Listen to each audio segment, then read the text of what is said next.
Ambition is critical. We start again, yeah? Yes, we're back in the room. Technical difficulties yet again. No worries, mate. Yeah, this is what happens when you don't. You're on my works phone, so I've got my other phone next to me just in case I need to fucking Google something quickly if we have to talk about anything. Yeah. And then because I haven't turned my works phone on, probably since last week. Actually, that's a lie. I was using it the weekend to connect it to my Bluetooth speaker to listen to 100% Old School and all that on Facebook. So anyway, I haven't had it on. So then when you turn it fucking back on, and it gives me like 1,000 notifications, and it was all coming through, and it was picking up on the speaker, and that was going to annoy me then, the technical itch. Right. Anyway, how's things, mate? All good. Quick apology for last Thursday. Right. The last half hour of the fucking podcast, I was so fucking tired that I can't even fucking remember some of the fucking stuff I said. Literally, because you were on like Saturday night every night now, and you were fucking at the minute.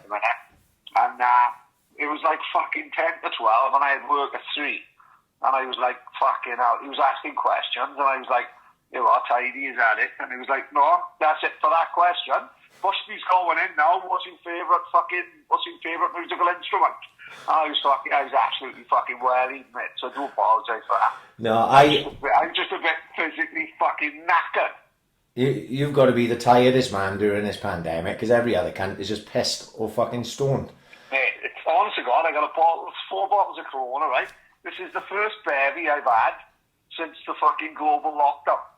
And the worry is, if the world is ending, I'm going to die a sober, straight, boring cunt, which is going to make me devastated. Yeah. So I got the full on today. I'm taking 1 Corona through my mouth, and I'll tip one in the eye, and I'm going to shove one in fucking fat bottle side up my ass as well, just to go up in style, like.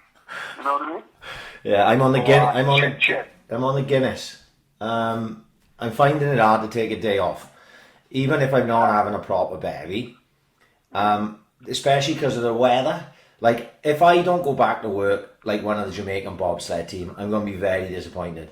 Oh, unbelievable, I bet. Yeah. Right, you see how much cut and bun I caught the last 2 days, and they reckon I got another 2 days of this like flat out weather. I am absolutely going for it. But I can't get over the fucking. I can't get over the bushfire on his chest. Oh. You like fucking, mate, you look like fucking Magnum. I've always been airy fuck. It's like my old man, right? Just reference what that's fucking come from. Just people don't think I'm just showing you my chest on the fucking slide. Come on, you have done it apart.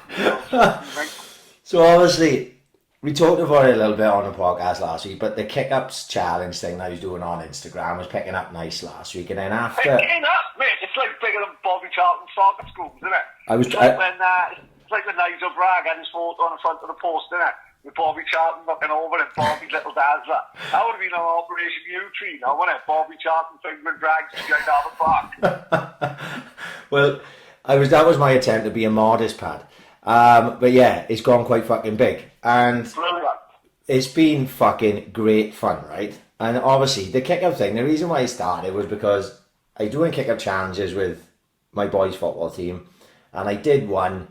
It was a rainbow flick into 25 kick-ups, and I put it on my Instagram, and people were taking a piss out of me. Like, I thought you could play football and stuff. I was like, alright, so everyone now can do rainbow flicks into 25 kick-ups, can they? Alright, tidy. Let's see what people have got. So I decided the next day, just to take the piss out myself, just to break the monotony, to be perfectly honest with you, of my life, right? Because I'm 16 days now today stuck in a fucking house, right? So I was like, I'll do a little kick-up challenge and we'll see what happens, right? Expecting no one to pay any attention to me whatsoever. So the first day, I literally just did 10 kick-ups. Now, anyone can do 10 kick-ups, can I? So, 100%. Right. So I do 10 kick-ups. And then people were tagging me in a post and they were doing 10 kick-ups and it built. And then the next day I made it a little bit harder, blah, blah, blah, blah, blah. And then before you knew it, all these boys are coming on and they are doing some mad things, right? They may only be doing 15 kick-ups for argument's sake, but they're doing like these crazy flicks into the 15 kick-ups. Really impressive. Really impressive. Stuff I can't do, right? But it's all become a big banter now. And it's taken off to the point where you get in like Kyle Kopp was getting involved, Curtis Marsh today, getting stuck in for the first time. He's ex-Swans boys, like, you know what I mean? Yeah. In fact, we've got to start tagging Trans, haven't we? Well, I thought Trans would have seen it by now, because he does follow me on Insta, like, but I thought Trans would be getting involved, but we've had some good boys, and like people have been really surprising, like, you know, Stacey, we knew Stacey Farnell can run to the moon, right? I was devastated with this one. About fucking 6 months ago, me and Stacey was having a wind up, and I was saying, well, you might be able to do a fucking 50-mile lap, but fuck me, at least I'm better than they were football. Then the cunt turns into fucking dynamo. Paul Daniels all rolled into one. Doing fucking, and seen the fucking, fucking screw it. I know. I was devastated at that one. Yeah. We've got the 10-man Perlo, Ryan Michaels. Yes. Mate, he's doing in the middle of town. No, we haven't been shot yet. I don't know. All the junkies must be looking at him in awe. Like, he's fucking rocking round town, no? Just fucking doing keep-ups, Hungarian drag back, shoulder rolls, the fucking lot. Andrew Gertson. Yeah. Mate, talk about someone who doesn't even look like a footballer. Innit? You look at him, you ain't going to say footballer. He's fucking absolutely running the show. Mate, the Saints are playing him, wherever the fuck he played for. That cunt is having a first 5 minutes, let him know who's there. Like, no like Gaza against fucking, against Gary Charles in the fucking, Epic Cup. Not the second one, the first one. The first one, the one over the chest. Yeah. Oh, mate, Gertson's having a kick to the chest in the first 2 minutes. You know what I mean? And then he's going to say to the ref, come on, ref, it's the first one. You know what I mean? Unbelievable, mate. Bushby, brilliant. Bushby's amazing, mate. Not only is he doing keep-ups, he shadow walks in, dressed as Superman. Big fan of that, mate. Big fan. Cannons from the press. Yeah. Mate, you got Morty from a press, not cannons. Morty. Morty got a full-size fucking football pitch in the back garden.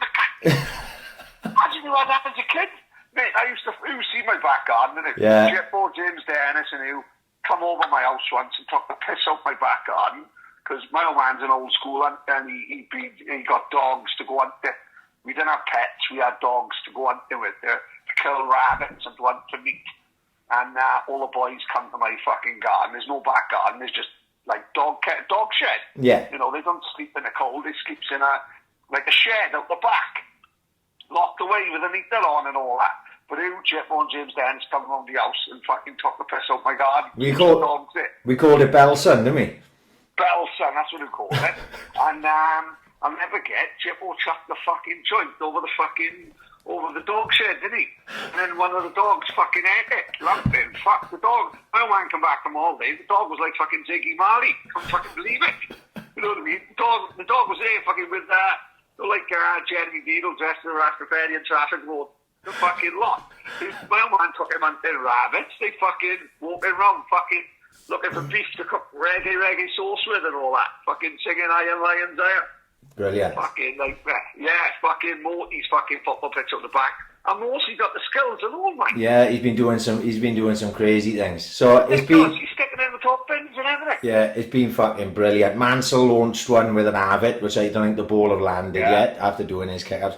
We've had a laugh and Nicky Fran dressed as fucking Scotty Pippen out the back garden. Everyone's been. Ryan Hall went, I'm dying to get involved. He said, but I'm worried I can't. I said, I'm fucking shit.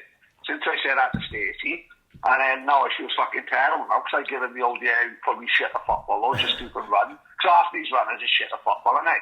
And then Stacey fucking ends up like Rivellino. It's fucking gutting. So he's another one who can have it in the first 5 minutes, can he? So I've the messages, mate, right, that I've been having off people, not even people who are taking part, like people who are just watching them, just messaging me, going, Pridge, can you keep this up? Because it's keeping me entertained. Because we're having a bit of banter. Like, obviously, we had Stark, because Stark was crippled on his set, his back's fucked. And now Stark... back, I was wondering Stark was the VAR, he hadn't left his set, he's got Stark was watching Netflix, like, he got bed sores. Stark was a judge, and he's been shooting people down. A couple of days ago, he was ruthless, and people were messaging me. No, it's just all part of the fun, like, innit? Yeah, so today now, I fucking around this morning. I don't know how I come up with it, but I just went, right, I'm getting my fucking top off, tits out Thursday. So that's how you saw my fucking hairy chest and that, because I had my fucking boy filming me doing the fucking 20 kick-ups, right foot to left foot it was today. Right foot, left foot, back and forth. And I just did it with my fucking swim shorts on and a pair of trainers, like. And then some of the boys would get... Stacey, I put the video up. Stacey must have put his video up 5 minutes later. He had no problems getting his top off. He's waiting there, he's waiting in the morning, he's eager fever. And he got a six-pack now, and so he's got no problem taking his top off, is he? Yeah. And his shorts was tight as fuck. Short, yeah. He got the proper 80s. You look like fucking Vasily Rats from the 1986 World Cup. With this tight rubber ports on, fucking, you make me sick at the minute. And wait till I see him running on the course again, he'd be having a pass me for the mush. But it's been a fucking really, really good novel. Good laugh, mate. Thank you for everyone getting involved, and because it just started off as a bit of a fucking novel. I didn't think it would last this long, and now it's like, fuck me, when is it gonna fucking end? Because I'm getting about to the top end of my abilities, right? Yeah. So but even Smithy, man.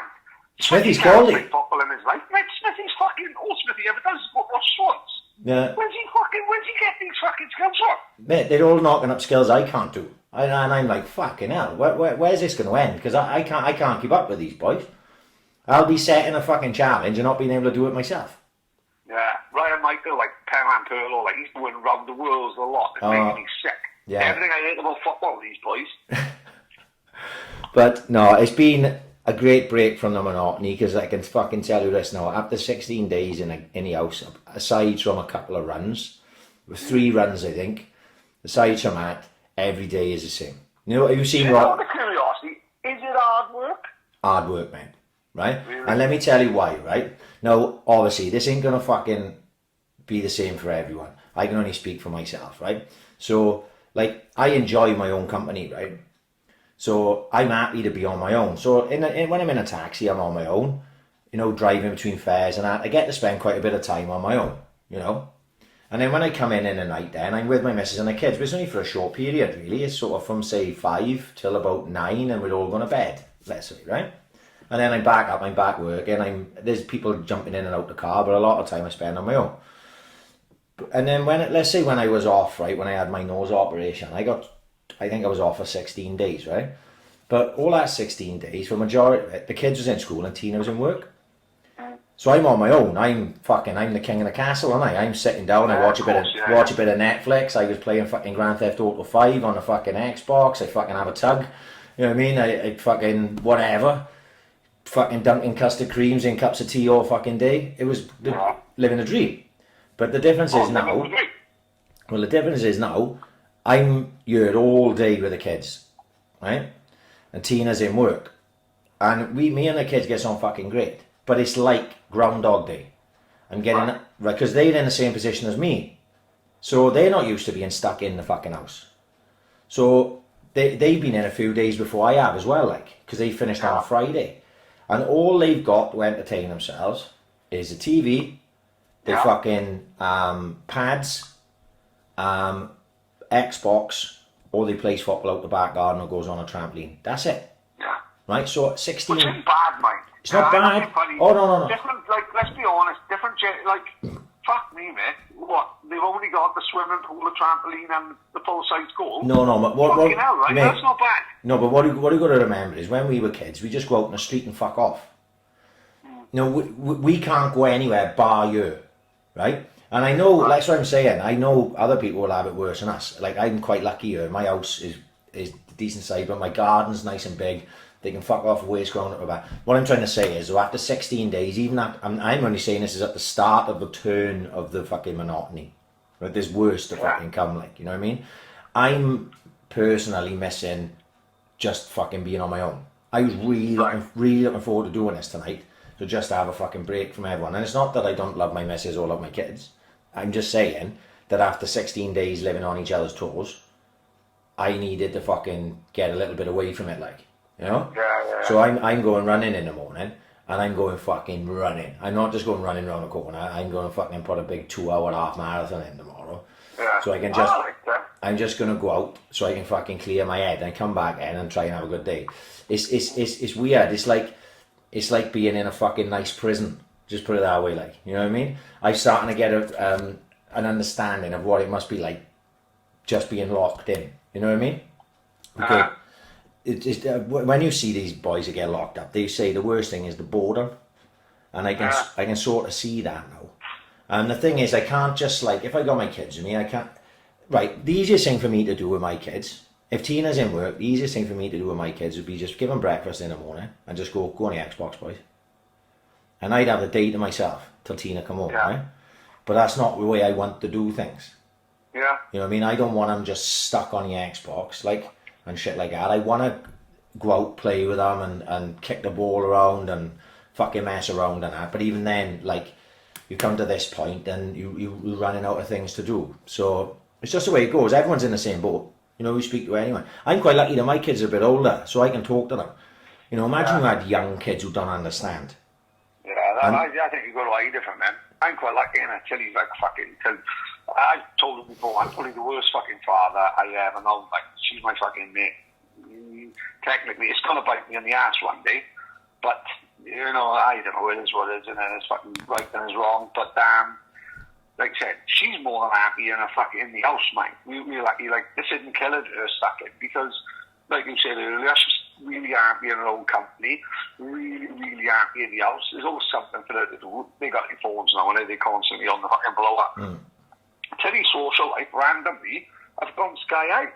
Because, don't get me wrong, they're all up till fucking 4 or 5 in the morning. But now, because none of them have got school at their age, they're all up all night fucking talking.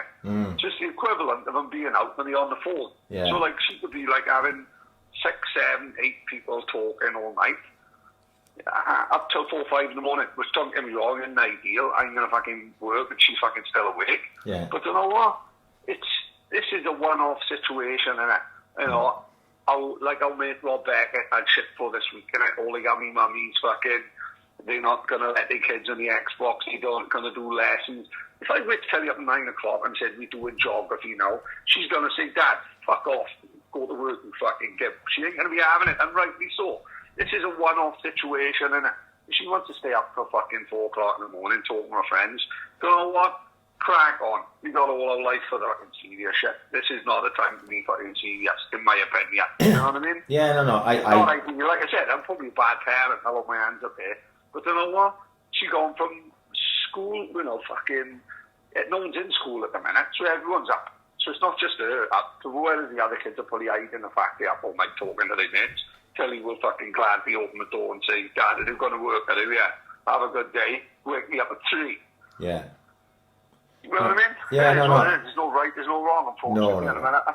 I think, because Tilly's a little bit older, where she's like, you know, Niall now is only 12, what's Tilly, 15? Yeah, Tilly's 15. Yeah, obviously if Niall was 15 now, we'd be having a different conversation. I don't think I'd be as strict. I just mean at 12, he's still a little bit younger. I'm still trying to keep some normality to his life, you know, and a bit of structure. This week had been different because this week we said, obviously, because this would have been Easter holidays, he would have been off school. Right. So I'm not waking him up in the morning. I'm not giving him a time to go to bed. They can come and go as they fucking please. All I'm asking is, in the days, and I gotta be honest, mate, is only to kill a little bit of time, right? Is I'm saying, right, Kian, do us a favour, can you read 2 chapters out of that book for me, right? Yeah. And then I say to Niall, because Niall's getting sent, I told you about this tonight, I think I talked about it on the podcast, he's getting sent work from school, like, right? So I'll just say to him, right, can you just do one of the, no mate, these things don't take half hour, right? I say, can you just do that for me? So we're just doing a little of something that's just different, just to break it up a little, because otherwise it's fucking 9:45 and they're going, Dad, can we go on the Xbox? I'm going, fuck you, can't. Do you know if we go on the, actually the last 2 days, right, yesterday and the day before, I let him go on the Xbox, one early, like let's say 11, and then Tina was coming in about 1:30, and they hadn't done no exercise enough in the morning. Do you know by the time she come in and they fucking, I brought them outside, they were like coiled springs, right? Right. Oh my God, they fucking done my head in. Whereas today now, they were up earlier. I didn't wake them up, they just woke up earlier. So I had them doing funky pump with me this morning at fucking 9 o'clock with Gemma Pegler's class from the night before, I think it was. So, you know, we get a bit of fucking exercise and then we fucking, as happens, because today was nice, we just were literally outside all day. It wasn't too much of a problem today. But when the weather changes now, can you imagine it? You're going to be fucking stuck in the house. And then I'll be going, oh boys, just go on the Xbox. So you're not fighting or you're not doing my napping, like, you know? Yeah. It just, man, everyone's going to have their own way about it. Like I said, you look at other people. Some people got small kids and they cooped up, and there's nothing worse than cooping up fucking small kids. Some kids maybe just love getting out. They've never seen a pram and that, and then they stuck in the house. Imagine they climbing the fucking walls, like. Oh, you know? fuck yeah. You know, with my two, they will. If I say to them, just chuck a film on, watch out there, or you can go on your pads for a little bit. Or Niall now, he's on his phone, like, and it's all this TikTok nonsense, which I still can't get my head round, to be fucking perfectly honest with you. Or go on the Xbox. I know I can have a peaceful time, but I still want to spend time with them as well. It's just trying to find the right balance. Is what I'm fucking getting at. Long story short, like. And without me going fucking cuckoo myself, because I'm not used to this. So that's the only thing I'm finding tough, is that I'm sort of stuck here, and everything looks the fucking same, and every day seems to be the same, you know?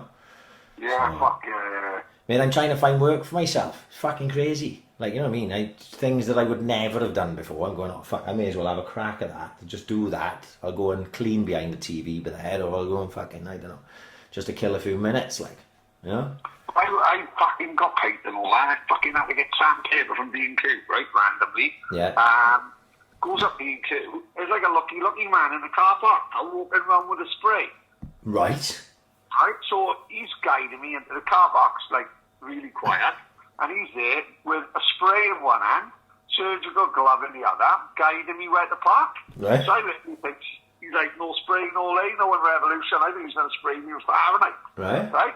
And so he said, no. He said, have you called and collect? I said, what the fuck you want? Yeah, you got to click and collect. I don't know what the fuck you want about. He's like an extra from Desmond.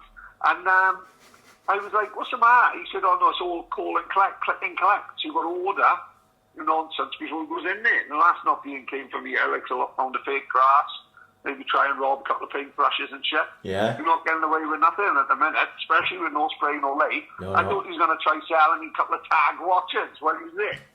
No, it's I don't know what's happening here now. I made the same mistake because Really? I think the first week I was off, Tina was like, "Oh, the decking could do with paint." Then now normally that's one of them I would have gone fucking sure that's not happening. Yeah. But because I was just looking for things to do, I thought, do you know what? I'll stick the fucking music on. I'll let the kids go on the Xbox then, and I'll sit out there and I'll paint that deck in for the fucking spell. And I'll just... in my house could be like the Sistine Chapel now when I finish. I'll be like Michelangelo. And I don't mean the turtle. Yeah. So that's what my plan was. And then I just drives down to fucking Wicks, because obviously it's just down the road for me. I drives down to Wicks, and I'm standing outside, and the guy goes, you know, exactly same as what you were saying. I said, what the fuck are you talking about? He said, no, you've got to fucking order it online. So I had to drive back to my house, which is about fucking 300 yards from Wicks, order it online, and then wait. And then they told me 4 hours later, then it was ready. I was like, fuck, it don't take 4 hours to get a fucking tin of fucking deck and paint, you pricks. But there we are. That is what it is, it's done now. But like I said, I've run out of all those jobs. I painted my fucking decking. My fences were done last year. I cut the fucking grass when it didn't need fucking cutting. I jet washed everything. I cut down trees today. That was my thing. And I built a bonfire.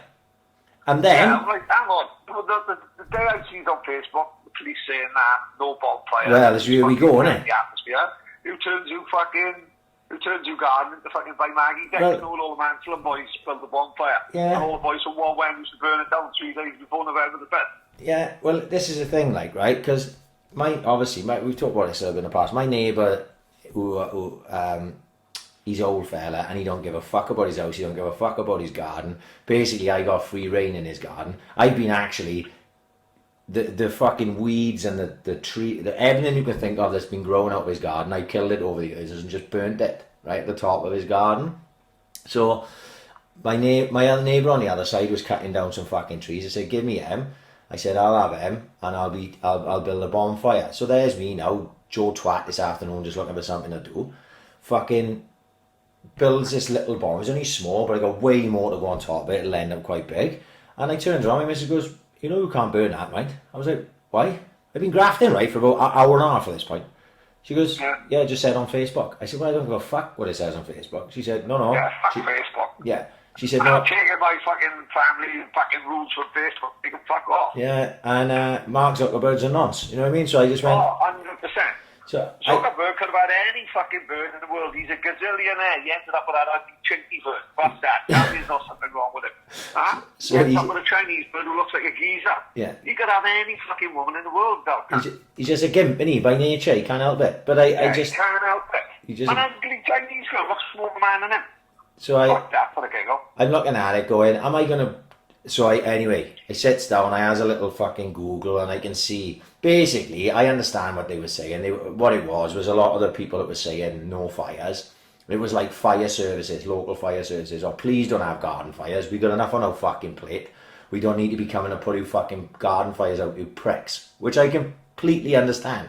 Do you know what I mean? Don't add to the fucking problems. It's like you'll see some dull cunt now. He'd be on a fucking 15-foot ladder, wiping down his fucking fascias, like on the front of his house, right? And you're going, mate, you would never have done that normally, and you're putting yourself at risk. If he falls off a ladder, you got to go fucking hospital, and you're straining the services. I know this is a sensible way to think. I don't normally think this way. So all he was saying was, don't have the fire, just in case it gets out of hand, because we don't need any more work than we've already got, right? Listen, when the junkies had a bonfire up, the Portana junkies, I speak to them quite often on the annie. They're great as junkies go. They, like I said, one of them fucking handed Dawn a fucking person once when she dropped it outside her house. They're a different type of junkie over here. They don't go robbing houses. They done bonfire night. They done a fucking bonfire for all the local kids. But one of the dog cunts kept petrol on the fire. Fucking hell. It was like Hiroshima up here. Honest to God, it singed all the kids' eyebrows. It blew him off. It blew his fucking clothes off, to be honest. He was fucking naked.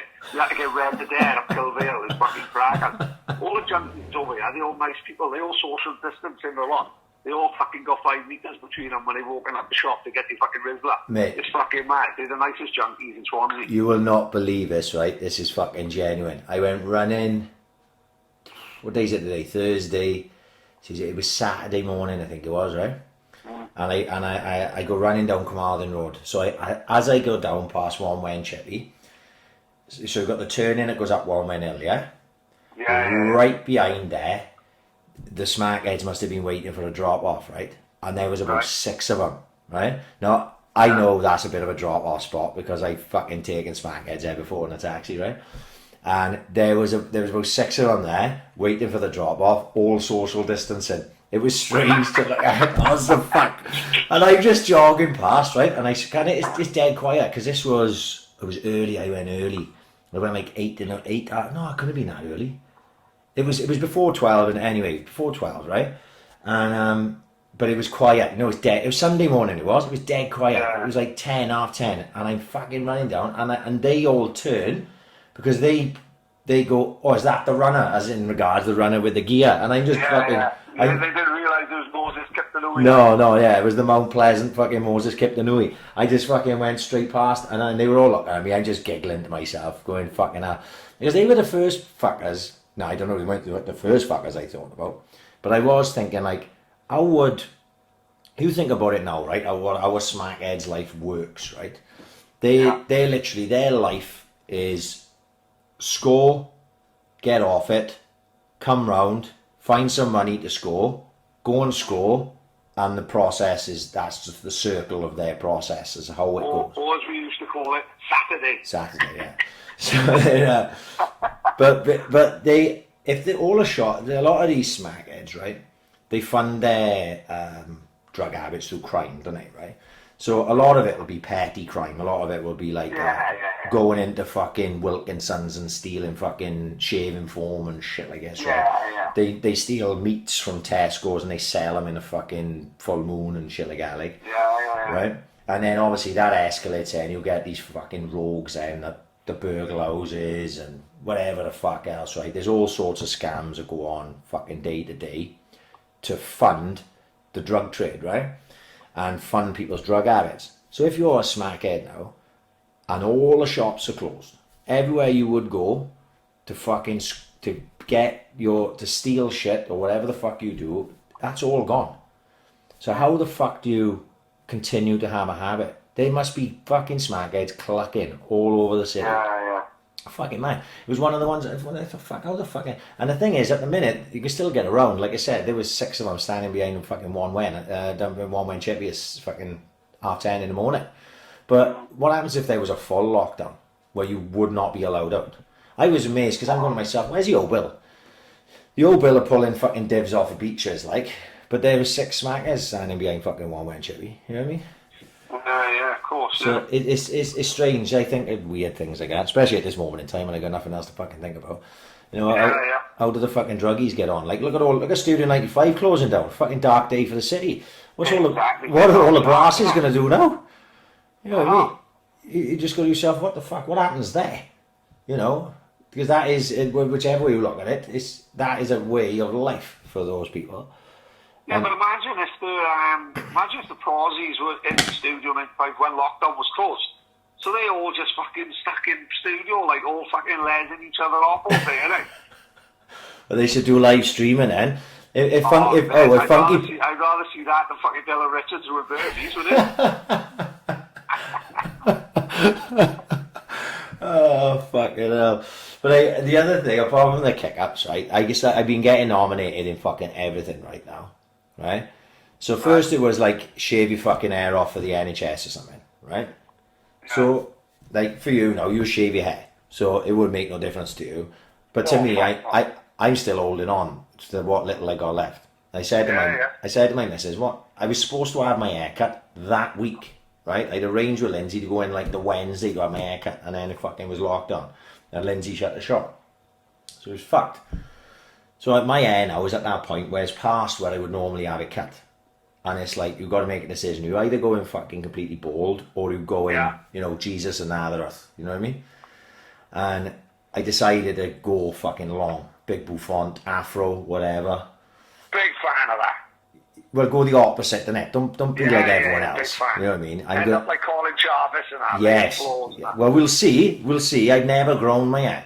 I've always had my hair short. Always. Yeah. So I've never really grown my hair. You know, I'll try and get a Paul Walsh mullet. Something like that. You know what I mean? Yeah. Imagine after this who comes out like fucking Michael Bolton. It'd be great. Can you imagine it? But like with a big forehead. It's going to be like a big forehead because my corners are gone. But like with flowing locks off the back, I look fucking ridiculous, but it'll be brilliant. And I'll keep it as well. But... Or as I like to call it, the Nick Francis look. Oh, the Nick Francis look. Yeah.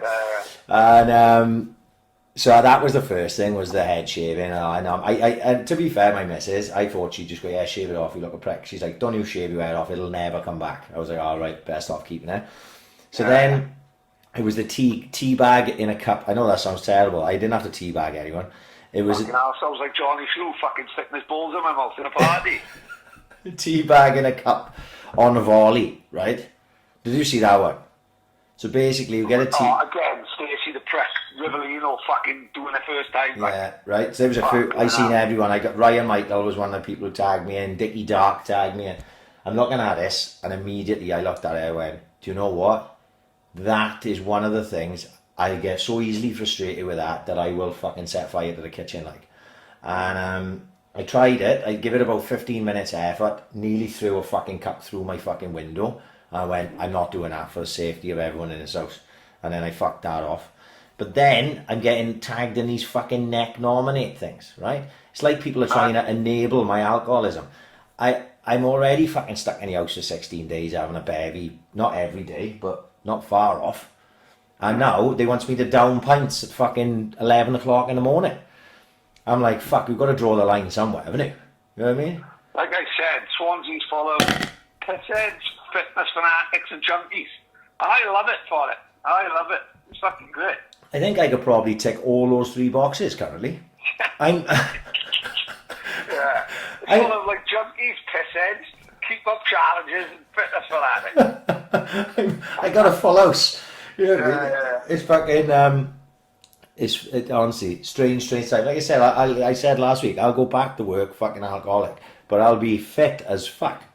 I think the only thing I won't get is I won't be able to get abs because of all the boozing. But I'll 100%. Mate, my fucking funky pump is all over the place. My squats, my lunges. Gemma Pegler done some lunges, right? I've never seen anything like my fucking life. It was a lunge, right? Yeah. So we know a lunge, Pad, we've done it in funky pump ourselves. You do a lunge, and then you instead of standing, you bring your knee up to your chest from a lunge. Yeah. Mate, my legs was like fucking jelly, and then I had to go and do the kick-ups. It's fucking ridiculous. I don't know how these funky pump mob and Maney and all them, how they so fucking fit. Man, they're different gravy. Yeah. Like I said, I go funky pump with Dawn and Teddy fucking when I'm not working. I just got to accept that I'm a middle-aged man. Like I said, there's more camel toes in there than the fucking when I went all in Sharm el Sheikh. So you just got to get on with it, and then just accept you're a middle-aged man. And every time Chris takes a class, he catches my eye, and I see him giggling to himself because he just laughs at me the fact that which is what he wants from my personal trainer. He cheeky cunt is what he is. And he's been on lockdown for about 9 weeks. It's brilliant. Did you see that? Yeah. Laura, Chris, all the ones who went with.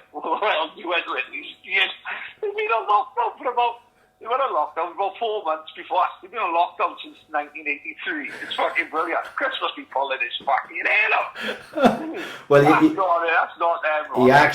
He actually can't pull his hair out anymore, can he? Because of the job his missus done and cut it. Oh my God, lumping fuck. His missus needs a fucking spirit level. She got like, his miss Kirsty Bell must have eyes like Biggie Morris, because fucking one side is definitely one side droops like my eye. Since I had a fight with Steve Jones outside juggling, and I had the pin put in my eye gets lower every year. At the minute, my eye is drooping now. It's nearly as far as my lip. That's how bad my eye is. I think the pin in my eye is rusted. It fucking goes off every time I go to the airport. This is another thing. They can't test me for COVID-19 because we've got metal anyway. Trust me, even if I get it, I'm fucking brown bread. They can't put me in the MRI scan. Oh fuck! So I heard that. Fucking someone said that if you've got metal in your body, I know it's probably just another fucking myth. But if you've got metal in your body, you fucked basically if you get it. Yeah. Which that's me fucked then, because I got pins and plates out. Don't tell Tilly for fuck's sake. No, that's the two of us fucked. Next week's AiC podcast, just literally dead air for 2.5 hours. Well, this is what randomly who's thinking when you die you're gonna have a funeral and all that, and who tells you this is what songs you want played and all that. Best funeral I've ever been to go. Wally Palmer. Unbelievable day. Tell me that one of the best days ever. Unbelievable. Right. Unbelievable day. Fucking full circle. Okie Kokie. The only way I can explain it is it was like a 70-man Okie Kokie, wasn't it? In the Cavalling Club big room. In the Cavalling Club big room, all singing Irish songs. Me and Cobley was fucking breakdancing. This is a funeral. This is mine, by the way, going back to that. So me and Cobley were breakdancing in the middle of the circle. We chucking pints up in the air to the roof, and we and catching them on our neck like Stacey in his back garden. It's fucking great. Greatest funeral I've ever been to. Absolutely exactly the way it should be. Fucking, it was more party, right? It was a party. It was mental. So, who died now? None of that. No. Do you know what I mean? No. So, last week, or week before last, a guy from Portaran died called Bryn Bidder. I heard. Right, so he's the equivalent of Wally Palmer for Portaran Colts, right? Right. Massive influence in the fucking Portaran Colts. He's an old man now, so I don't think you can even go there and watch him the last few years, just because he's an old man. I'd be delivering to him. He'd be sitting outside, we'd always have a little chat with him. Really old man, but very well respected in Portaran. So he died. And I think so, as a shame, he couldn't have the send-off that he sort of deserved. Well, what they decided to do then was they went from one of the son's houses in Beaumont Crescent, and they just drove round Portaran. Right. And they had a route which they put on Facebook, Okay. and everyone was out in the street clapping. Oh, amazing. All the kids had Portaran Colts tracksuits on. Everyone was on the fucking out on the road clapping in the gardens, the junkies are squirting the syringes up in the air with green fucking powder, look great, you know what I mean? They're letting out pyros. No pyro, no party, all the junkies were standing by top tons of shop. Donna's mother was putting flowers in the car when Diana died. Mate, it's one of the best things I've ever seen. Everyone in Portaran clapping. Fucking brilliant. No one who say Portaran's losing the spirit, all the fucking students are moving and all that. Mate, you don't have that in many places in Swansea, let me tell you. Everyone's standing out on the fucking street clapping. but an old man, a gentleman of the area. Like, I thought that was fucking amazing. Yeah. It's the best you've ever seen. Yeah. It was really, really, really fucking good. Sport, fair play, like. That. It is sad, but that's sad, right? He's a fucking old man. Like, he's had a great life. But to see that, especially in the position that we're in now, no one can fucking go to any funerals. For that to happen, I thought that was fucking absolutely amazing to see. Like, people still showing their respects. You know what I mean? It was class, mate. It was brilliant. That's fucking amazing. Like you said, it's tough for anyone at this time. Like, say, if you die, you just feel like you've and sadly, like someone I would consider a friend died just before this all kicked off. Like, you know what I mean? Of course, yeah. And to see that what have happened as regards to how can I put this without sounding? I don't want to try and sound offensive or anything, but it's like as if it's just got forgotten about. I can totally, like, because it's just another.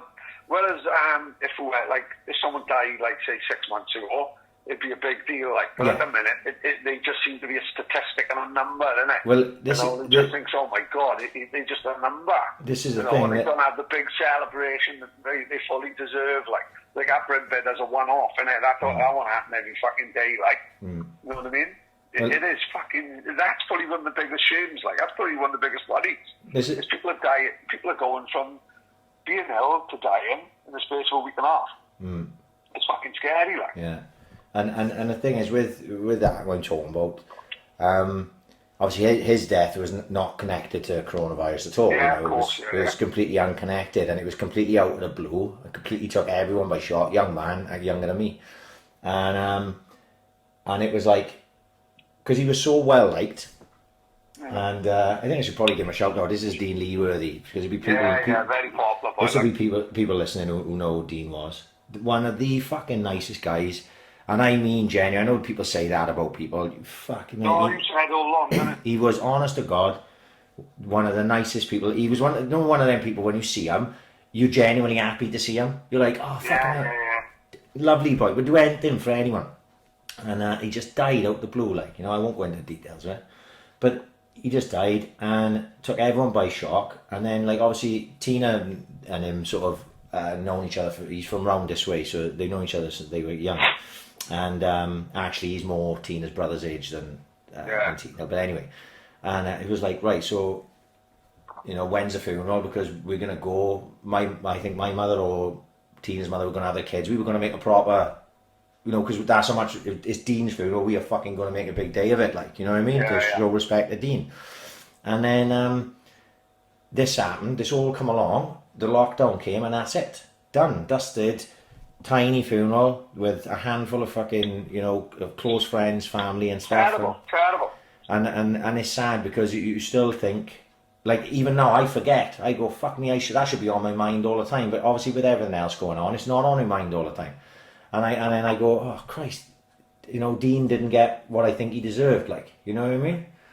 So it's that he's not the only one. Obviously, this is going on all over the fucking world, like, you know. It's you know, it's a fucking strange time we live in through. Like my old man said, listen, I goes up to see my old man. Should I go up in the house? Probably shouldn't, but I goes in to rob a couple of biscuits and a drink and all that. We don't go near each other. We don't fucking argue. We don't shake hands like we always do.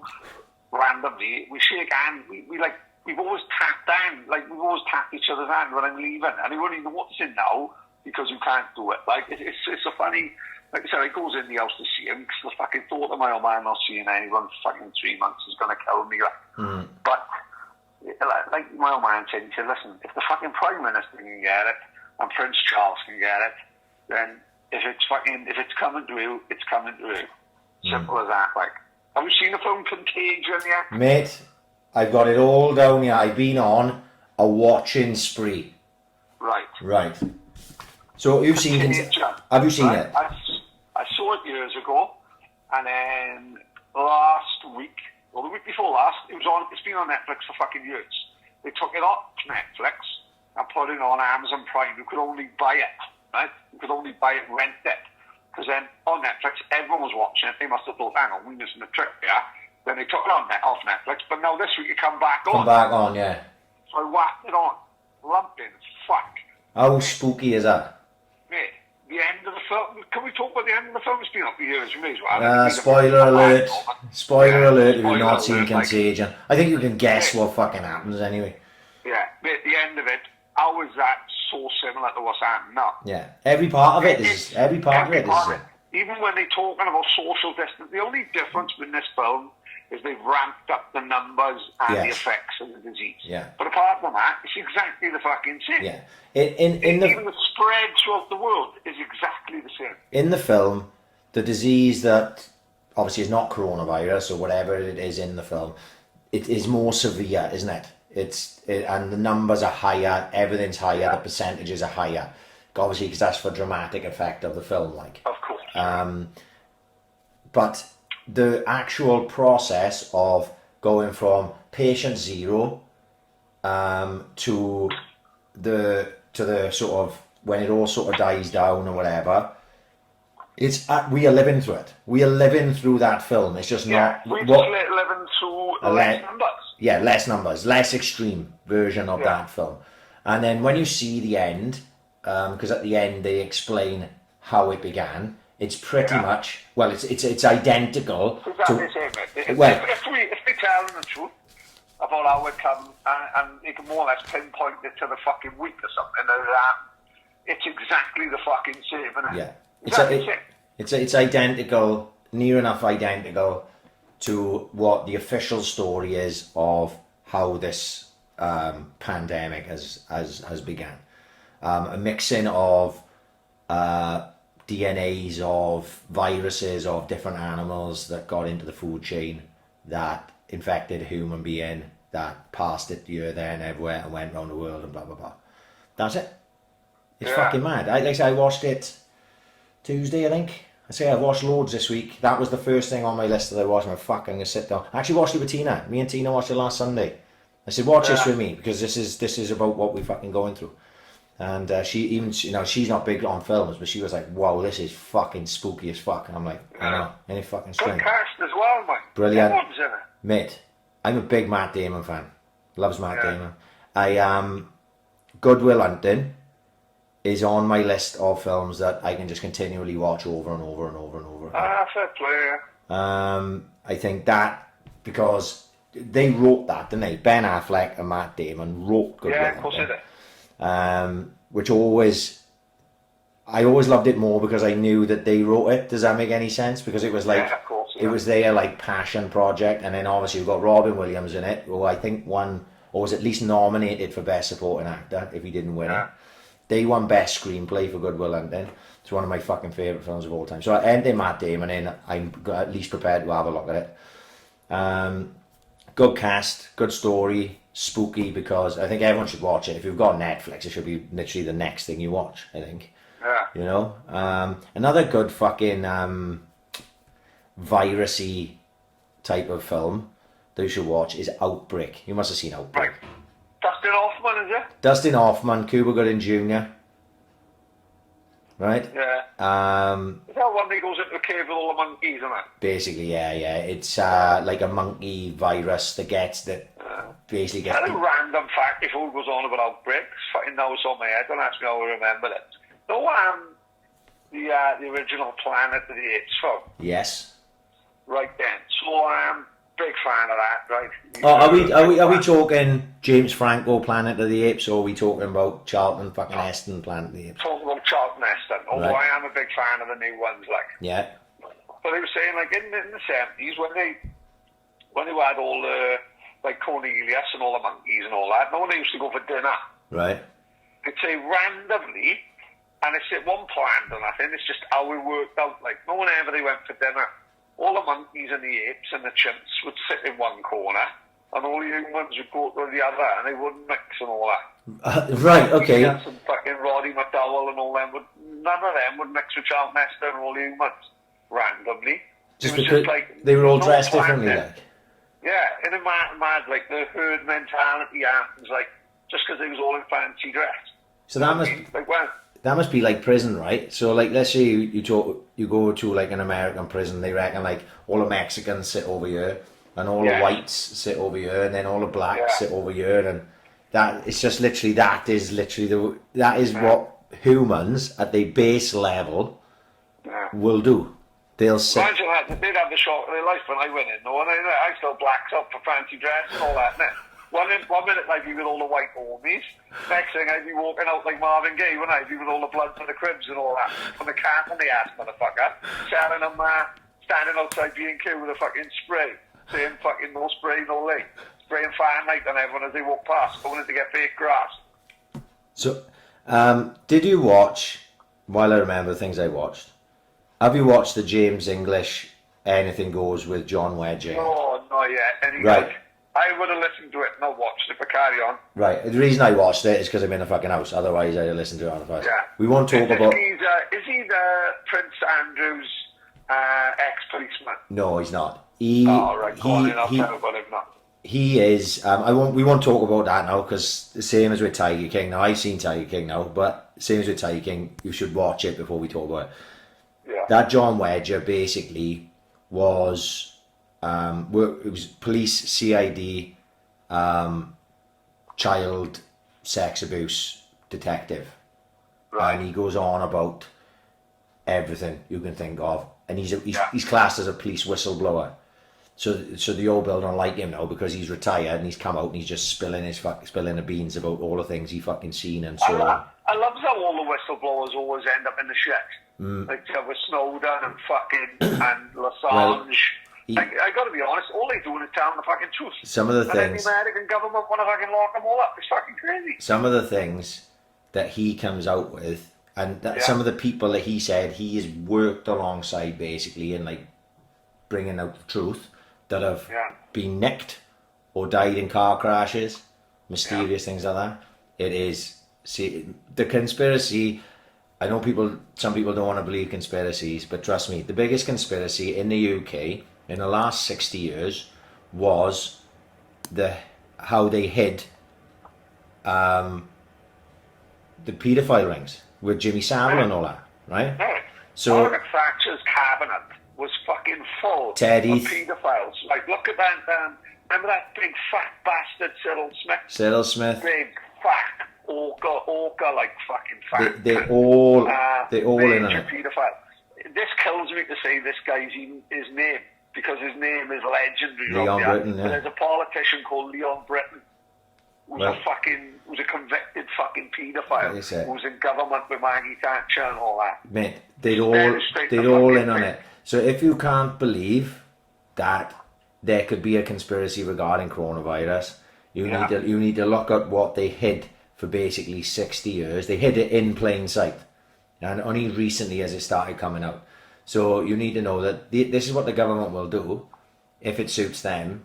They'll hide child sex abuse and child murder, basically. Child sex abuse, child murder, child slave trade.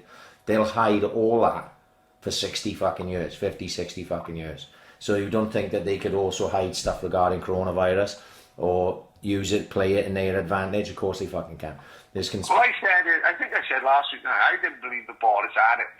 And I can't remember what I told you, but when they said Boris had it, I said, right, I'm not a conspiracy theorist. I just fucking like to look at the fucking facts, really, and break things down, right? Yeah. I said Boris didn't have it, right? Simply because the way I looked at it, every day there's pulling him in this fucking press conference, and he was being taking questions of people in the room, and he was like struggling a bit. He used his head, he pointed them out now to the two government officials either side of him, experts, and he would push the questions on him. But Boris had aged. He'd aged by about 10, 15 years in a couple of days, and then all of a sudden they said Boris had got it, he self-isolated. Now I thought... He's keeping his nut down. I thought, well, that's fucking handy, because now we don't do these interviews. You can concentrate on running the country behind closed doors, and every day you send out the proper experts to answer questions. Simple as that. I thought, to me, that was common sense. But then he gets put in intensive care. Well, randomly, he's fucking out of intensive care today, so maybe the more I'm looking at it, the more I think, you know what, I might have been right, like, you know what I mean? It's a good way to keep everyone... The first 2 or 3 days when Boris Johnson was doing press conferences, everyone in the country was watching a press conference. Yeah. And everyone in the country was saying, oh my God, this is serious, this is fucking real serious. Then Boris stopped coming out, and all of a sudden now, like I noticed someone put on Facebook today, 700 people died yesterday. Right? No, it was 900 yesterday. 900 people died yesterday. It was the fifth story on the news. So you're telling me, like, all of a sudden now, it's turned into a bit of normal life at the minute, like, So it's one good way to keep everyone to say, fucking hell, anyone can get it, as Brett John says, right? It's the Prime Minister in intensive care. Do you know what I mean? Yeah. Maybe I'm fucking wrong, you know what I mean? I might well be wrong. Maybe I fucking got it, and I hope you have. Anyone who goes on Twitter and wishes fucking Prime Minister to die, it's got to be a fucking beauty. Also, though, a lot of it is people jump the gun. The amount of people I've seen on Twitter saying, the people on Twitter wishing Boris death, they deserve locking up. And I'm looking and thinking, I haven't seen one person say it, man. Maybe I'm looking in the wrong place. No, I never saw one person say it. I saw a few things, and I was... Oh, really? Yeah, and I was just like, look, mate, I don't like any fucking politicians. They're all corrupt cunts to me. Do you know what I mean? I got no preference. Corbyn's a fucking skinny little nonce. Boris Johnson's a scruffy fucker. And just a fucking moron, right? Yeah. And they're all corrupt. They're all scratching each other's back. They may act like they fucking... There's one side against another, but they're not. They're not really. It's a puppet show. Do you understand? Did you see that fucking Matt Hancock saying that the fucking... Can you believe he had the fucking goal to say the Premier League footballers should be putting money towards the NHS? Yeah. Mate, the NHS is not free. People like me and you fucking pay for it every fucking week out of our national insurance. Let's get the thought now that the NHS is paid for by the government. The NHS is paid for by us, by the people, the working man. The working man and woman pays for the NHS. It's not up to footballers to fund the NHS. The government have fucking cut the NHS, the police, the fire service. They've cut and cut and cut for the last 5 years. The prison service. The prison service was going to go on strike, and they pulled up a fucking law out of their own ass that the prison guards couldn't go on strike. They made it illegal. Even for like companies like Royal Mail. The government tried to bring up the law that if less than 70% people vote either way, so there's like a 70% uptake on the vote, the vote is null and void. So the only way the vote can be held is if there's more than 70% taking part in it. That's corrupt as fuck. Corrupt. You know what I mean?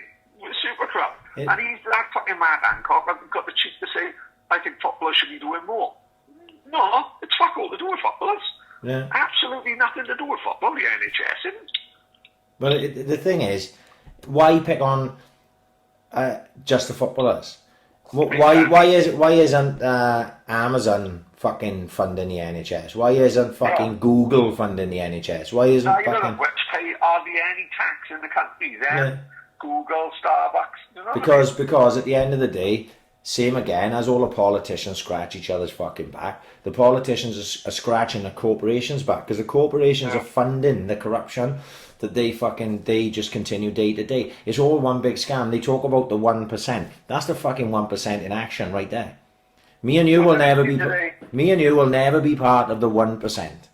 That's for fucking certain. Because they only want certain people in their club, and we ain't ever gonna fucking get in it.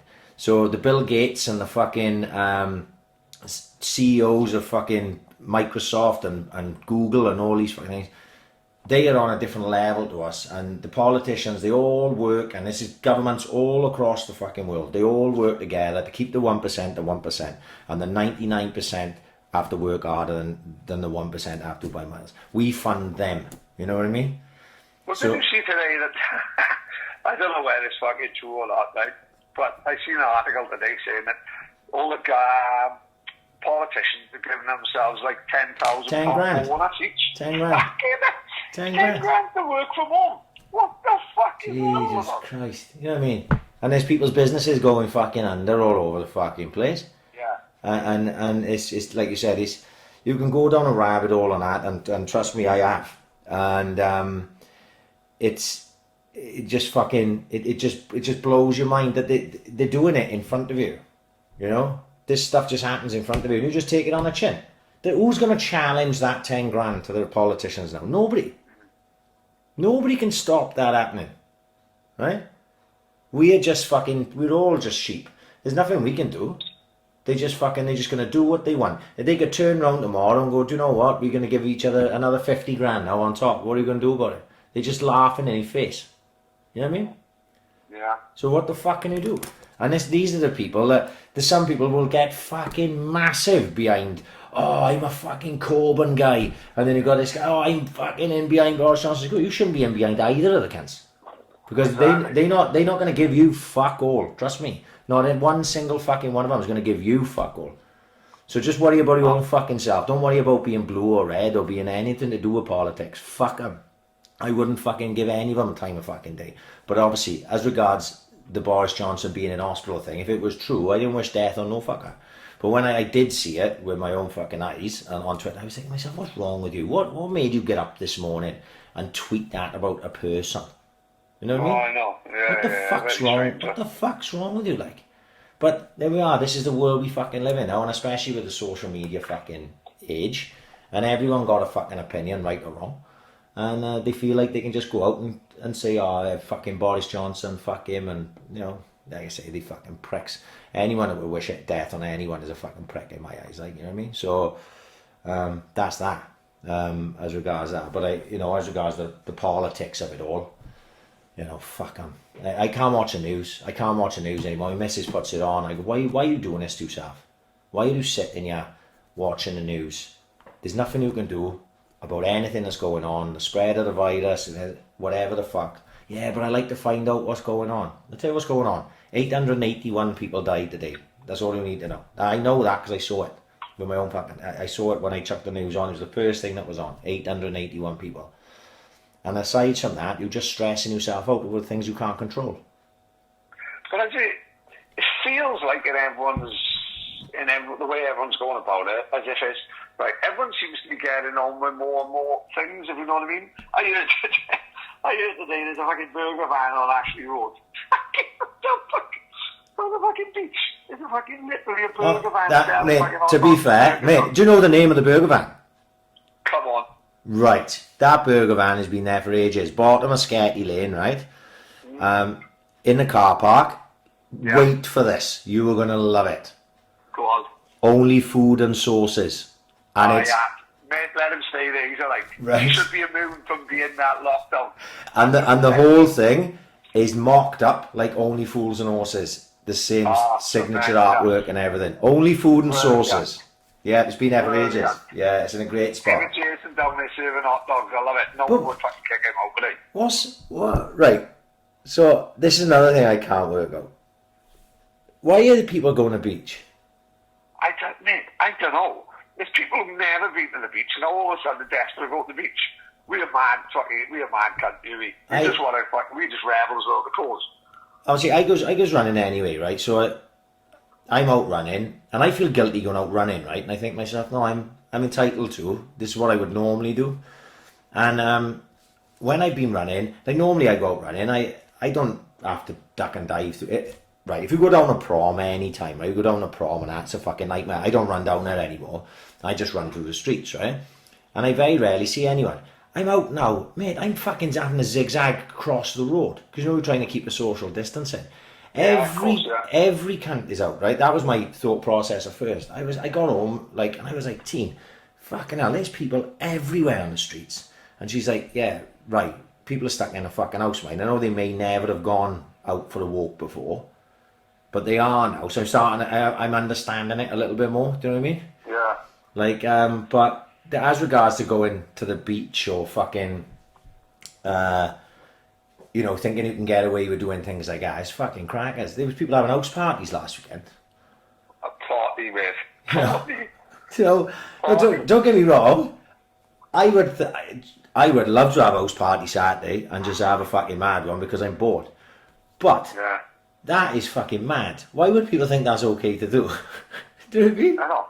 But you couldn't imagine Big Louis social distancing. If he gets that, but he's 100% spunking in his face, and he don't give a fuck. Yeah, no, it's not going to happen. And they say you've got to see this through now, haven't you?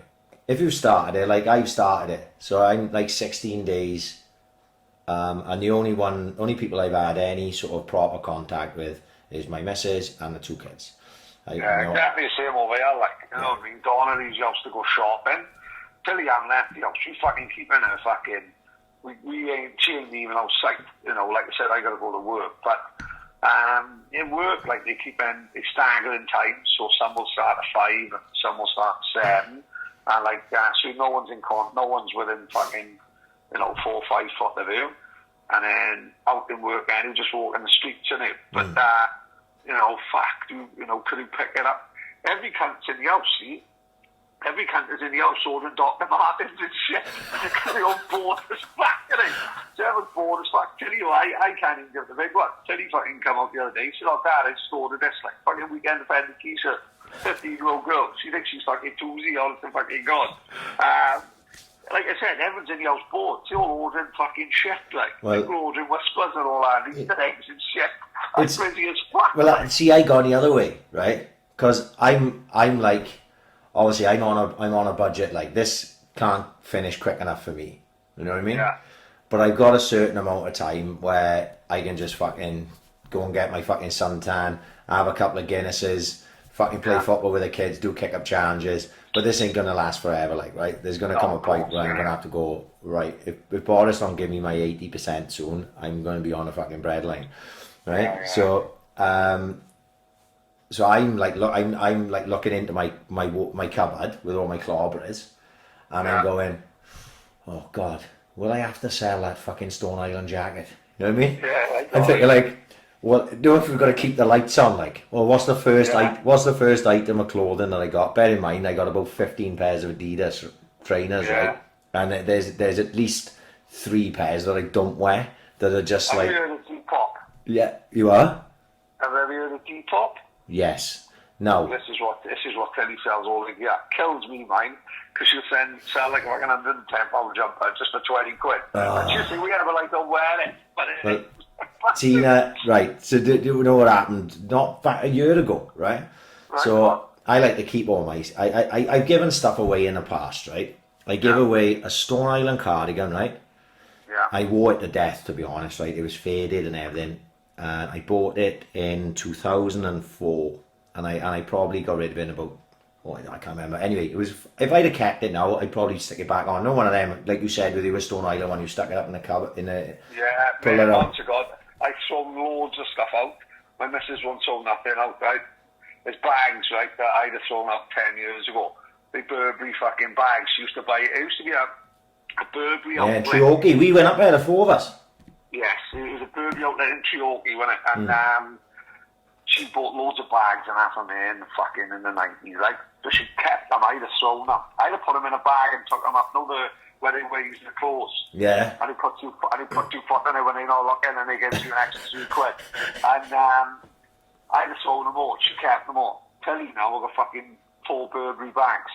You know what I mean? Yeah. So you should always keep your stuff. Well, I've given you loads of stuff. Yeah. A photo, Grillsy sent me a photo 2 days ago. We're in a hell of a mess, mate. I'm pale as fuck. I look like a pair of Nike Air Max. I'm so white, right? And he was laying on the bed wearing a Versace t-shirt that I gave him. Oh, I remember. That was in Butlins, 8 and 30, yeah. Oh, I was in elder shape, yeah. I think it was the night when Kevin came in with a pizza, didn't he? And he was chuffed, like, because he hadn't eaten for 2 days. He come in, landed, his mother packed the pizza in the suitcase. And he took it off and chucked it Corbleys, it was me. Corbleys took it off him. And Frisbee did. Like Walter White, with it was a fucking, that pizza was on the roof in my head for about 2 years. So we went back up there 2 years, you still on there. All pepperoni and moulded on all that on the roof. Well, but what I was going to say about selling my gear though, right, was my missus, I'd gone through my cupboard, I can't fit fuck all more in my cupboard, like, and my missus goes, why don't you just go through there, take the stuff you don't want, I'll sell it on Facebook. I was like, what fucking mean sell on Facebook? Yeah, Facebook Marketplace or something. I was like, right, okay. So I went through and made, some of the shit I pulled out, right? There's stuff I wouldn't wear anymore. I must have had it for years, battered to death, right? Yeah. And people were buying it. I could not work it out, right? And like Lyland Scott polo shirts that I've had for about 5 years, they were only 20 quid and I bought them. I was selling them for like 12 and a half. I was like, what the fuck? Why are people buying these things? You can just buy them brand new. You know what I mean? But people don't understand. But in and amongst all that lot, right? I don't know, fuck me, I got a right mare with this, right? I goes, usual thing, got my wages in my hand, gonna go to the bank, right? And I've got to, if I park my car up, I've got to walk past Moda to go to the Halifax, right?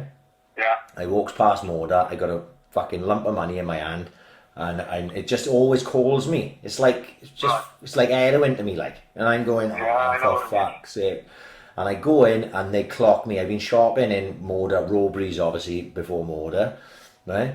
And they see me coming and they know this twat is back. Let's tax him for some fucking dough, right? And I walk in and straight away they'd on me and blah, blah, blah. And long story short, there was a Stone Island, it was a pullover top, zipped at the front, up to, and just under the chin where I like it, right? When you zip it up, you could have it down and turn the collars, but I like it zipped up. Yeah. And to me, in the shop that morning when I was looking at it, it was yellow. It was pale yellow, right? Right. Now, it had 2 pockets on the front, like you stick your hands in, and on the back, it had Stone Island written in that Stone Island writing with the little compass on the back, and it had the Stone Island badge on the arm, right? It was it was 200 quid, right? And I'd gone, oh God, oh fuck it. And she has sold it to me, right? The girl in there, she sold it to me. I'm going, fuck, I'm a sucker. Honest to God, I'm a sucker. I get home, and when the Swans were playing that day, right? Swans had a game. I bought Armani jeans the same time, right? I fucking done like 300 quid in there, right? And what a prick. It happens too much. And I've done my full wages in there. I've come out. I've got home, and my missus goes, "Oh, we've fucking been in Moda again." Oh yeah, nice. Grab a couple of things. You know, we got football today, like, and blah blah blah. So I chucked this fucking Stone Island top on with my jeans, plus my trainers on. I comes downstairs. He goes, "What does it look like?" She goes, "What are you going to work on the fucking roads, are you?" I said, "What do you mean?" She goes, "That is illuminous yellow, you fucking twat." I go, "No, it's not, man. It's not." And it was, right? But I'm trying to convince myself, right? It's fucking pale yellow because I've just spunked 200 fucking quid in it. Of course, right. And I'm looking at it, and I go upstairs. I look in the mirror, and I go, no, she got it wrong. Step away from the mirror. But I know in my head, right? But there was the point of no return, and I was proper on a day. I can't remember what the reason was. Maybe my birthday. And I fucking... so I go into I can't remember where I met the boys. Where it was either a commercial or they weren't. And I've walked in and I've had it straight away. No, at first... Oh, sorry, that's a lie. At first, no one wanted to say anything. And then once someone said something about Ryan's Ives, that was it then, wasn't it? It was just fucking curtains. I was having it fucking from all angles, right? I was like, no, boys, it's yellow. It's like, no, it is fucking luminous yellow, you prick. Right. Did we go to the football that day? We did go to the football. Was you with me? Yeah. I tell you why, you were sitting on the opposite stand and we could fucking see you from our seat. Yeah. So I was in the East Stand with the boys.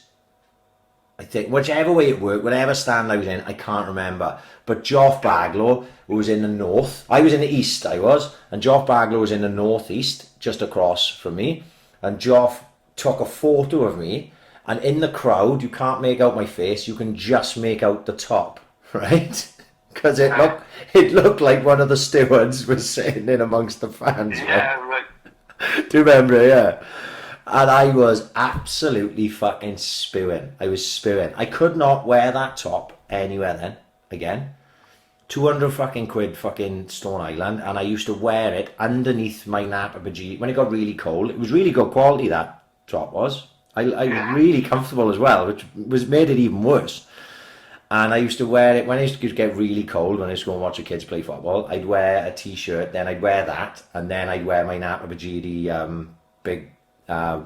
like waterproof jacket over the top of it, just to keep me warm. I was wearing a 200 pound fucking top just to keep me fucking warm. And then anyway, I pulled it out of the cupboard and I gave it to Tina and I said sell it, and she sold it for 70 notes. Fuck, not to be sniffed at. No, that was about 3 years after I bought it. Some fucking guy come and picked it up, 70 fucking quid. Now his mates are giving him shit, you know what I mean? You bought that second hand, you prick. Yeah, fuck yeah. You know what I mean? So there is someone slightly worse off than me. But Oh God, luminous fucking Stone Island. Got to be the only fucking prick that ever done it. Oh well, you know what I mean. Like I said, I think they disguised it in the shop really well, the lighting and all that, because it didn't look luminous to me when I fucking bought it. Yeah. But another fashion disaster. I've had a few of them over the years, to be fair. But anyway, I saw Tiger King. Party. Mate, crazy. Mate, it goes from the first 2 episodes, you think, oh, this isn't bad, like, you know, this is random, just about fucking 2 zoos in the middle of fucking proper, full-on middle America. And then, right at the end of fucking episode 2, it says about her killing a fucking husband with a tiger. Crazy. It went from 0 to 60 in fucking 30 seconds, isn't it? It is genuinely one of those things that if you made, if it was a fictional drama miniseries, anyone would say that's so far-fetched. Yeah. I can't even enjoy it, like, you know? Mate, there's about 8 backstories going on at once, isn't it? Unbelievable. You know, there's fucking, like, he's getting fucked to death, having spunk in his face like he's coming out of fashion, isn't he? For a start. Then just the fact that there's more tigers in Texas than the fucking Serengeti baffles me. How can anyone, like, and they don't look like rich people, do they? But they got like 300 tigers in their garden. Mate, how frightening do those tigers look? Mate, do you see it when they thought they put fucking salmon oil in his shoe? Oh. You know, mate, why do you get into the cage with them fuckers? No. They're killing machines, no, like. That's not for me, That's not for me, And they treating them like as if they're nothing. You know, they just next to these savage animals that could literally bite you through your neck, whatever they wanted to fucking do, and they like as if they treating them like they puppies. I'm like, oh my God, this is fucking. You've never had a pet, have you? No, not really, no. We're lucky we got the 4 of us. We got a pet now, like. Nothing major. We got the family fly. There's a fly we've had for about 4 years. We can't get rid of it. So we look at them as like the family pet. Now we're not going to get a dog. We're just going to keep this fly now. But fucking hell, like you said, they treat him like a fucking family pet. Right? It's crazy. Shaq rocked up and bought 2 of them off him, like. Yeah. You know what I mean? It just don't go by tigers, do you? You know what I mean? I honestly, the whole story is absolutely fascinating. Like I say, we were talking about the side stories. That Doc Antle, I've literally he's a character in himself, and he come out looking half normal. Yeah, he looked like quite. At least he knew what he was doing. But he created some sort of cult where he was. Yeah. And then when you talk about then, all right, spoiler alert now, just in case anyone hasn't seen it yet. When you talk about then that, obviously, Carol Baskin is supposed to be the good guy. And then she turns out to be, as well, even if you take out the fact that her husband just mysteriously went missing, which seems fucking odd, right? And she shoved him in the mincer and gave him the tigers 100%. Right, so that's the talk. talk. Mincer, I don't mean the gay boy who lives fucking 10 doors down from me, like. No. I mean proper beef mincer. Yeah, even if you go past that, how corrupt is it that she makes all the money off the tigers that she saves, all the tigers that she, and I'm using quotation marks here, I know you can't see it, she saves these tigers, then she makes huge fucking profits off it, while everyone who works for her is a volunteer and doesn't get paid. She is... Also, she got the fucking brass neck to slag off all the other fucking zoos. But she's doing exactly the same with tigers in cages as well. They're doing exactly the same thing. She's not paying her staff or nothing. It's just absolutely mind-boggling when you get down to it. And then when you think, like, this can't get any fucking more mental, Jeff Lowe turns up. Jeff Lowe turns up in a Ferrari and a Hummer. And he's nailing all birds, even though his missus is pregnant. He don't give a fuck. And then he just completely fucking... brings the fucking house of cards down, doesn't he? It's just absolutely... And at the end, when the story plays out, they were all a bunch of bad grasses, weren't they? Yeah, Yeah, because once it all started to fall apart, they all just started grassing each other up, and especially that. Mates in Middle America, me and who have seen enough Middle American programs to make me scared.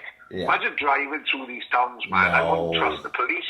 I don't trust the people. Every fucker's walking around with guns. Yeah. Every fucker don't mind killing people and burying the body. Because America's so vast, they just stick you in the fucking swamp. Yeah. Like Pine Barrens. Mate, fucking hell.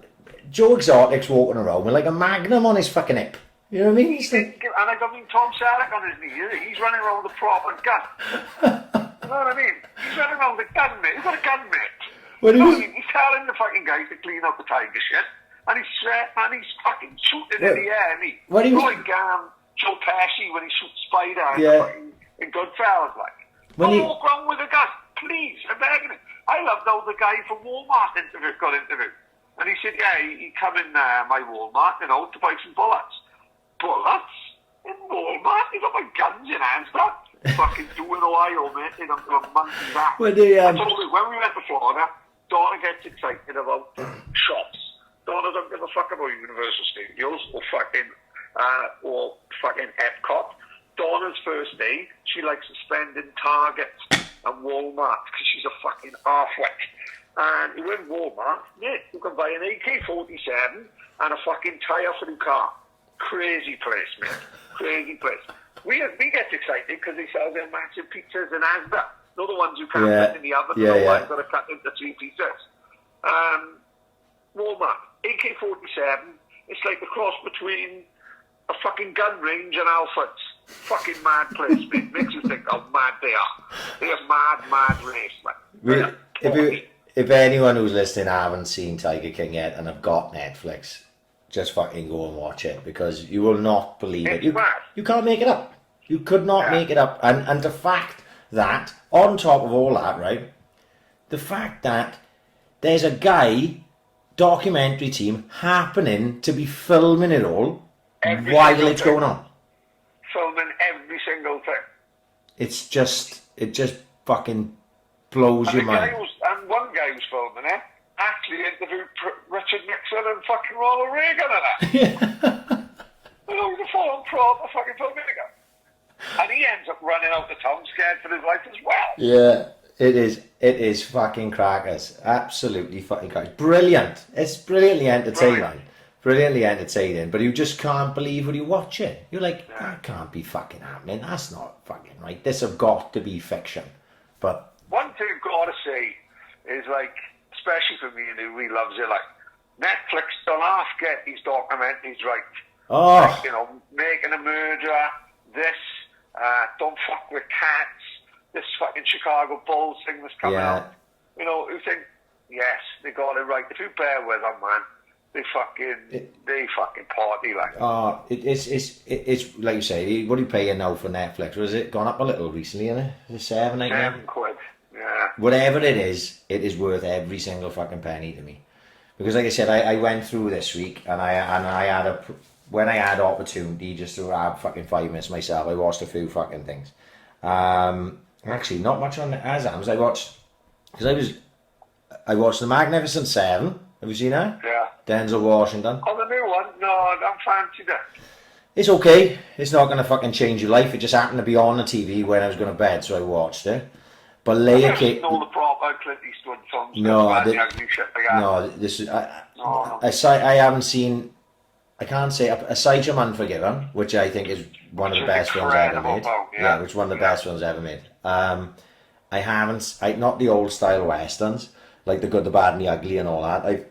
I've never bothered. But The Magnificent Seven was... incredible, aren't they? Oh, they're bound to be good, yeah, But whether they dated to the point where you can't enjoy them, Yeah, that's the thing, Like Unforgiven is fucking unbelievable. You know what I mean? Incredible. Everyone should have seen Unforgiven. But Layer Cake was on the other night as I'm going to bed. So then I was up. The scene where he's in, what's her name now? Sienna Miller. What's her name? Sienna Miller. Sienna Miller's dancing in a nightclub to Frankie Knuckles' One Love. Yeah. Iconic scene, isn't it? Yeah. Absolutely iconic. It's a great film. Mate, it's what got Daniel Craig the 007 gig. Yeah.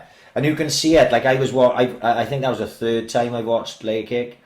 And I was looking at it and I saw it, like, you know, you could see him, you know, when, right, he's with Gene, okay? Yeah. And Gene shows him his gun cabinet, and he gives Yeah. Daniel Craig's character, whose name you never find out as it goes, he Yeah, gives him a gun.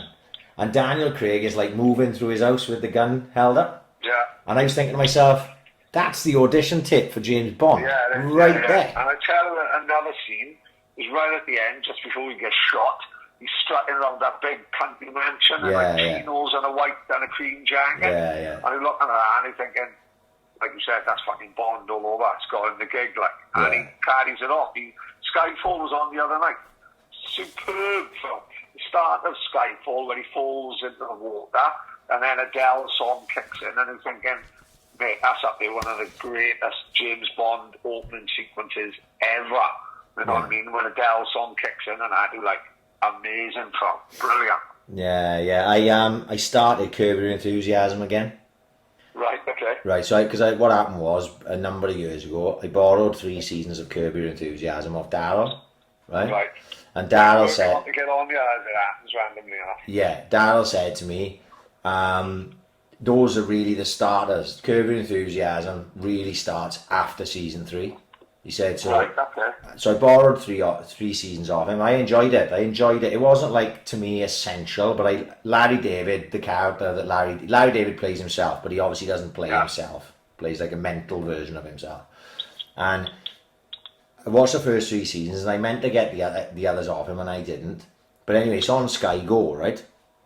So I thought, do you know what? Boys who were talking about on a WhatsApp group, Mark and I said, I'm going to give, mate, it is fucking incredible. Season 4 just goes, from what I remember of season 3, it just goes up about fucking 1,000 notches. It is fucking mental. You would love it. It is. I'm loading up. It's hilarious. Halfway through season 3. Well, once. Season 1, sorry. Once you get, and I think it's good all the way through, but once you get past season 3, it just goes up. And from what the boys are telling me, once you get further on, it gets better again. I'm like, oh, for fuck's sake. It can't, because I've been putting it on when I've been like doing a kid's food, because you know the episodes are only about like 28 minutes long, aren't they?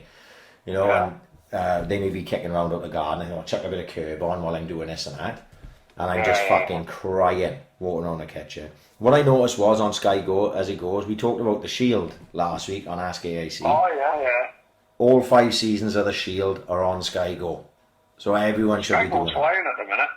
And The Wire, all 5 seasons of The Wire are on Sky Go as well. Now, I noticed... God, there's enough for 3 lockdowns. I got Ray Donovan tip. Yeah. And even contemplating. Oh, I forgot to tell you. Guess who's been messaging Callum? Go ahead. Bobby Bacala. What? Is he coming on the podcast? What? Is he coming on? Oh, fuck me, I'm not joking. fucking muckers yet. Listen, he said to me, thank you. And they were the only 2 words. That was good enough for me. And I even played it cool, no, because when someone famous messages you back sometimes, you always got to have the last word, innit? Yeah. So I just left it in saying thank you. You know what I mean? What's his name? Steven Skiddy? How do you pronounce it? Yeah, I can't pronounce his name. So, like, I listened to the Talking Sopranos. Right. Him and fucking Christopher Moltisanti. Michael Impellieri. That's him, yeah. So they've just started a new podcast called Talking Sopranos, and they're going to go episode by episode and work their way through the 86th. You were joking. Right, well, I'm all over that. Don't forget, Moltisanti directed loads of them, as well, right? Yeah. So it's brilliant because, first of all, Bobby Bacala don't come into it till the 2nd series, and she's talking as a fan.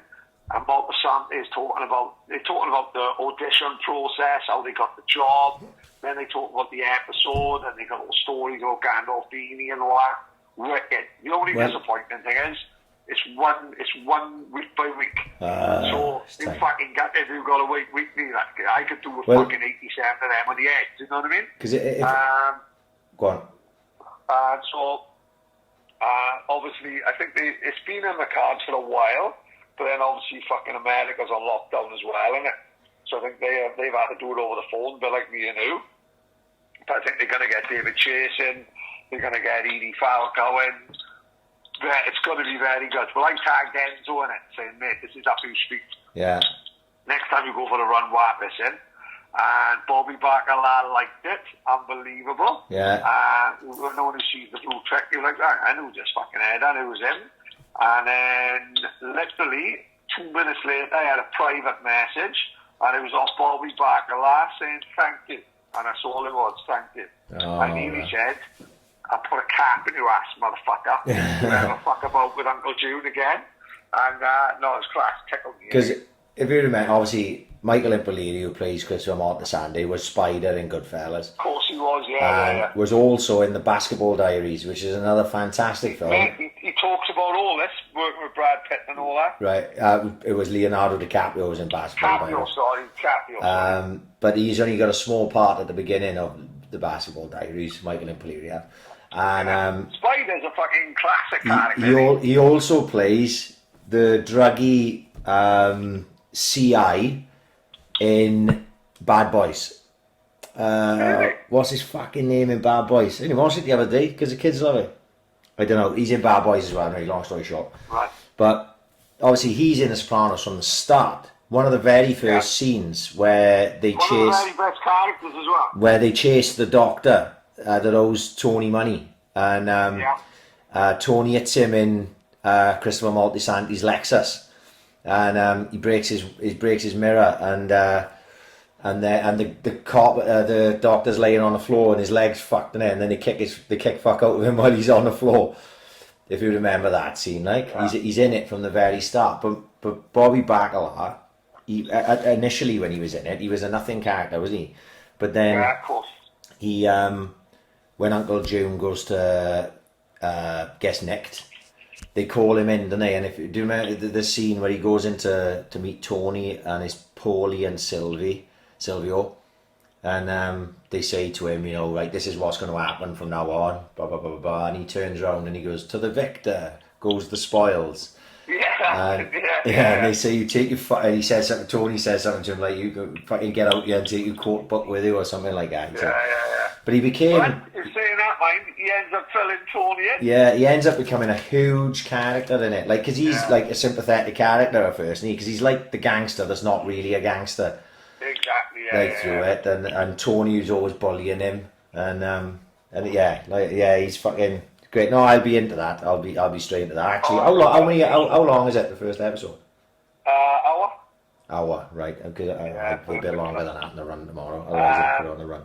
So another one. I tell you Denty's recommendation. Did I tell you about the audio book I downloaded the other week, The Westies? Oh, well, I've read the book. I've read the book, The Westies. Yeah, I've already read it. Right. So the guy who wrote that. Give me a bit of context. If you go back, his name's TJ English. Yeah. And about 6 months ago, he did a podcast with Joe Rogan with Joey Diaz, and he talks about the Westies. And he talks about Well, I'll have to get on that. I must have missed that one.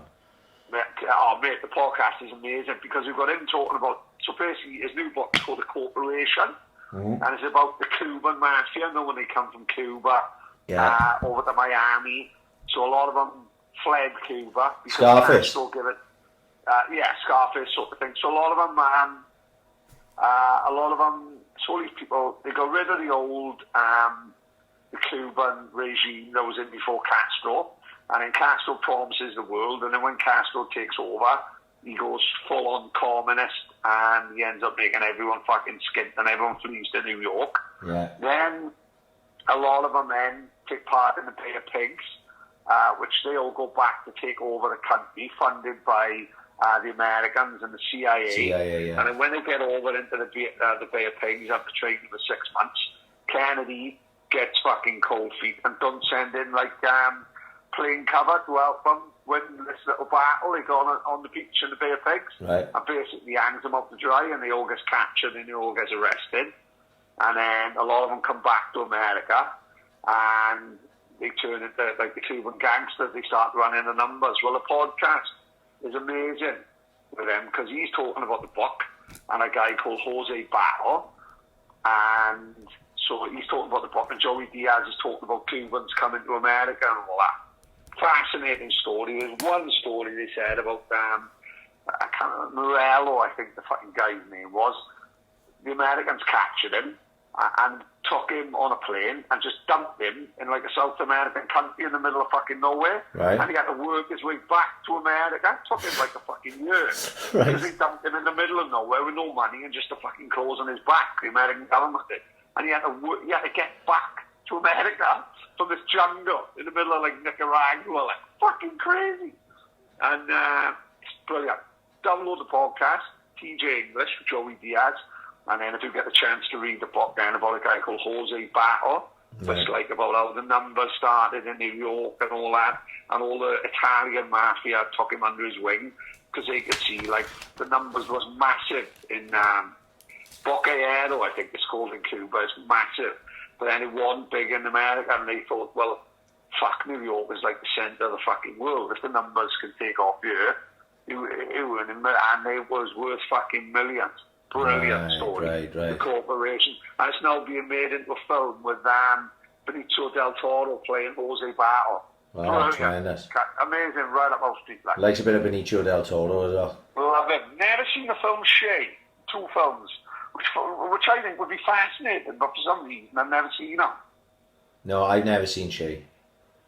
Well, Shay, But I think it'd be up our street, like, you know. I watched Sicario again as it goes last week. It was on as I was going to bed. The first Sicario. Yeah, the second one's shit. Brilliant film. The first one's brilliant. Yeah, the second one's garbage. But the first one was fucking really good. Yeah, I got a lot of time for Benicio del Toro. For one, he's in The Usual Suspects, and for two, he's in Fear and Loathing in Las Vegas. So. Two of the finest films of fucking all time. So yeah, I'm a Benicio. Fear and Loathing for a long time. No, mate. There was a time during the last years when it was just on constantly. It was always house party fucking movie when the sun was coming up. You know that horrible moment where it's like, oh, I should really be going home now. It's quick, somebody stick Fear and Loathing in Las Vegas on to fucking get me through these next few hours. Makes me laugh sensible. Like. yeah, like that's gonna get you through it. Like, you know what I mean? The most fucking mental films ever. I was thinking about this week as it goes, because everyone's stuck in a fucking house by yourself. Obviously, you key worker, fucking saving the world and all that. Well, I thought key worker was like dipping a key in a bag and all that and having a giggle. It's not turning out like that. It's generally actually working. Definitely not for you. Definitely not for you. But seeing as let me give me your thoughts on these, right? So I thought to myself, we're going through the apocalypse. So because this is how bored I am, Pad, right? No, mate, you crack on it, right? Because it's content, it's fine. So, apocalyptic movies, right? Because obviously he likes a bit of a movies. Obviously, when you talk about apocalyptic movies, at the top of the tree for me anyway, Mad Max 2, The Road Warrior, right? Right, you're not into the Tina Turner one, Beyond Thunderdome, no? Beyond Thunderdome can fuck off. Right, I wasn't a big fan. The new one with Tom Hardy. Well, I was going to get to that now, right? So Mad Max is a great film, probably dated a bit now, but The Road Warrior, right? Mad Max 2 is another one of those films that I could, if it's on, I'm watching it. Simple as that. Lord Humongous. Never seen it. You've never seen it? No, never seen it. What the fuck is wrong with you? Really that good, is it? Mate, it's a fucking absolute classic. I can't believe you haven't seen it. That is really taking the wind out of me. Hang on, give me a minute. Really? Mate, it is a fucking absolute classic. Road Warrior. There's nothing not to like about it. It literally starts at the start and just flat out until it finishes. You've seen Fury Road, have you? Yeah. Did you enjoy it? Yeah, I enjoyed that, yeah. Bit faster, it goes funny, doesn't it? Right. Every time, I can't not wank over Charlie so long. Yes. Even though she got one arm. What did it? Even though she... Straight away, from when I seen them 7 Days in the Valley in '96. Yeah, tremendous. Yeah, crazy. Yeah. She come on the scene like a fucking whirlwind. I tell you. Now when she's on the old advert, and I think it's 7 o'clock in the night, I'm running upstairs from the dog. Fuck it. She won an Oscar for Monster, did she? Do you ever see that? Yes, that hit home a bit when makeup on this. She looked like fucking Donna. Yeah, but I think she was made up to look rough. I don't think she could look that rough without makeup. But yeah, Fury Road is mental. Fury Road is like, oh hang on, you're just about to do 2 hours worth of a fucking pill, mate, like. Yeah, That's going to yeah, go flat I agree, out. like that little fucking crazy fuck who sticks at the front of the car. Yeah, Fuck me. it's crazy. But Mad Max, the Road Warrior is not like Fury Road. The Fury Road is like the Road Warrior amped up, like with the volume turn up. It's a very modern version of it, like. Road Warrior is a much better film than Fury Road. Although excuse me a sec, I just fucking swallowed a fly or something. Road Warrior is a better film, hands down. Even though I did enjoy Fury Road, madly, because I was checking, because none of them are on Netflix. I thought to myself, oh fuck me, I'm choking, but fuck yeah. I'll check on YouTube because they've got loads of films on YouTube, just literally just full movies, like, you know. Yeah. Fury Road is on YouTube, believe it or not. Right. Yeah, HD versions of it, a lot. But Mad Max 1 and Mad Max 2, The Road Warrior, are not on it. Which I found strange, because you'd think the older ones were on there. Anyway, if you can watch any of those films, watch The Road Warrior. The Road Warrior is fucking brilliant. Right, The Book of Eli. Have you seen that? With Denzel. Denzel and Mila Kunis. No, I've never seen it. Haven't you seen it, no? No, I have not. No. Another one. You'll have to listen back to this podcast to make this fucking list Right, up. The Book of Eli, see, but I know the gist of it. Like, this is what I say about religion now, innit? Religion is just basically Harry Potter, innit? You know what I mean? Some fucker have written the Bible in the fucking early days of fucking Christ. And they could have written like fucking an imaginary story about a guy coming back from the dead and walking on water and fucking, you know, so all that could be is like someone find it, like say every fucker, say half the population of the planet dies from fucking coronavirus now. And then one of the only things that survives is like Harry Potter and the Philosopher's Stone.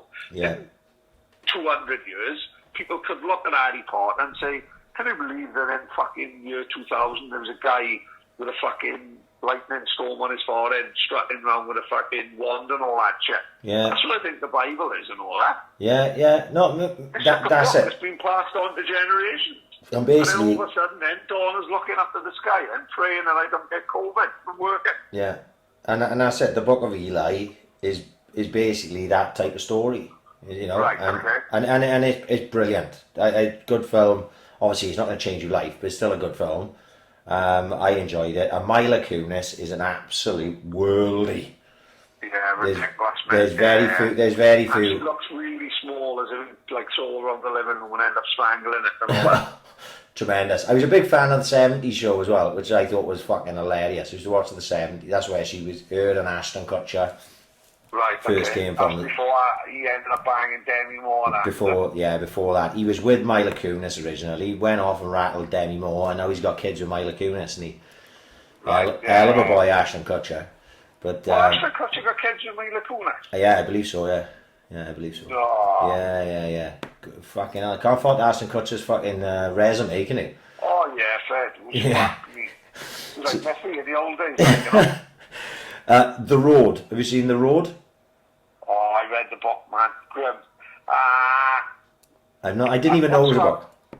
Once you have kids, that's me done for that then. Tiger Visions of me and Tilly walking a Fabian way, fucking everyone chasing us. That's the thing. Like Tilly's here, thinks she's hard as fucking a weekend offender top. Yeah, you know that's the thing. The Road is brilliant to film as it is. Same with the Book of Eli, really. Yeah. It's a bit taxing, like, you know what I mean? It's not light-hearted. Like, yeah, because it's the apocalypse at the end of the day. But same as the end of. Have you seen the end of Road of Edition? Yeah. Well, I tell you, I don't want to spoiler alert to anyone. I tell you, I've got the most grim ending in a film that I've seen. Come on, The Mist. No, I haven't seen it. Oh, it's a Stephen King book, right? Right, okay. So I used to read all the Stephen King books when I was a kid, and I read The Mist. I fucking read them all. I read Shawshank Redemption, all them. Shawshank Redemption was just a short story in part of I think it was 4 stories in a book. I can't remember the exact book. Anyway, long story short, The Mist. They made it in, I would hazard in a guess, around 2008, 2009. Who's the guy who played the Punisher? Thomas something, I can't think of his... Thomas Jane, yeah? Thomas Jane. Is that it? Is that right? Yeah, you got it. I believe it's Thomas Jane. It's a load of the cast of The Walking Dead. Because this is another random fact. I'm not even sure I know this. But Frank Darabont, who was the original director and everything of the first season of The Walking Dead, he was the one who pushed with the writers of the comic books to make it into a TV series. Frank Darabont cast then a lot of the people that were in The Mist, right? Right. Whose names now as actors I can't really remember, but obviously not Andrew, who's the main character, because I haven't watched The Walking Dead for ages either. The English boy. Anyway, or if you saw The Mist and you knew what Walking Dead first season was, you'd recognise the characters from the same thing. Anyway, right, I see. So they did a good job, great version, but at the end, it is fucking a grim ending. It's like, honestly, it's the worst. I wouldn't spoil it for anyone if you've not seen it. If you've seen The Mist, you'll know exactly what I'm talking about. You'll go, oh my god, 100%, I agree with you. Fucking proper grim ending to a film. I watched Road to Perdition, but very, very long time ago. I can't remember the end of it. Because if you remember, Tom Hanks at the time was doing all like sort of, he'd done Forrest Gump and Green Mile and that, and then that sort of was sort of like a different sort of angle for him to be coming at then, doing Road to Perdition. I Am Legend, obviously. Which I like that. I like I Am Legend, but I think it could have been a better film. It's on YouTube, crazily enough. You can't get the Book of Eli, you can't get The Road, but you can get I Am Legend, right? Which I think is... Do you want me to chuck one in for you? Go on in. 28 Days Later. Mate, I'm not at it yet. We will come to 28 Days Later. Sorry, so let's go to the next one. Escape from New York. Never seen it. Oh, you were joking me. Honestly. God, you're breaking my fucking heart, dude. This is Kurt Russell with the type of mullet that I'm hoping to grow. He's got a fucking eye patch, which you love. Oh, mate. Sign me in, mate. You know I can't wait to lose an eye for the eye patch to come into play. His name is Snake Plissken, for fuck's sake. Aye. Right? He's got an eye patch. Metal Gear Solid. Oh my god, mate. It is genuinely, all jokes aside from that, John Carpenter wrote Escape from New York, and it is fucking brilliant, right? It's like I say, it's 1981, I think, Escape from New York, but I bet you watch it now, and it's fucking quality. Actually, speaking of Kurt Russell, I watched The Thing probably 3 or 4 months ago, and that's like around the same time, 1981, 82, something like that, and it's still brilliant. Those films will never not be brilliant. Escape from New York is fucking brilliant. It's just simple as that. So that should be on our to-do list. This one has been more modern, right? But me and my kids love it. It's The Day After Tomorrow. Jake Gyllenhaal, Dennis Quaid. I like that. I enjoyed it. It's obviously not quite as a post-apocalyptic as the others, because it's more like the well, the wolves are out to get him, like. Yeah, I enjoyed it. The Day After Tomorrow is a fucking classic, but I tell you which one I hated, which came not long after, was 2012. I couldn't believe it. I got a bit of a soft spot for the American. I don't know, it's awful. It's awful, but you know what? No, that's all right watching it. It's terrible. No. Whereas, like... Honestly, I can't even explain why.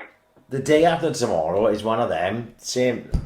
I got it on my planner on a Virgin box. It was on like Channel 5 one day, and we recorded it. Yeah. And every now and again we'll chuck it on because it's easy viewing. You know what I mean? Yeah. And but Jake Gyllenhaal, isn't he? Well, if Jake, I'm a Jake Gyllenhaal fan. Actually, Zodiac is on this weekend. No. What channel is it on? Sony Movie Channel. You've got that, surely. I got it on my... Yeah. Sony Movie Channel, Zodiac is on. Record that, watch it. It's fucking brilliant. I think it's tomorrow night. Really good film. Jake Gyllenhaal, 2002. Oh my god! And I really wanted to like it because I quite like John Cusack, but I fucking hated that film. Right, The Matrix. In this day and age, when everyone's getting red pilled, especially by us, how they managed to fuck it up so badly with the last two goals is a shame, man. Yeah, I wouldn't bother. The fourth one, innit? Well, mate, why? Just leave it be. Yeah, leave it. You know, if Matrix is on, I'm likely to sit there and watch. I actually watched it not so long ago. Yeah. But if Matrix Reloaded is on or whatever, I ain't going to watch it. Like, I'm alright. I agree.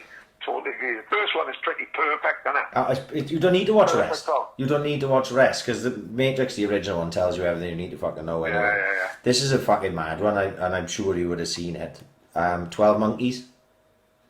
I haven't seen it fully, no. Knows all about it, but never seen it. Terry Gilliam.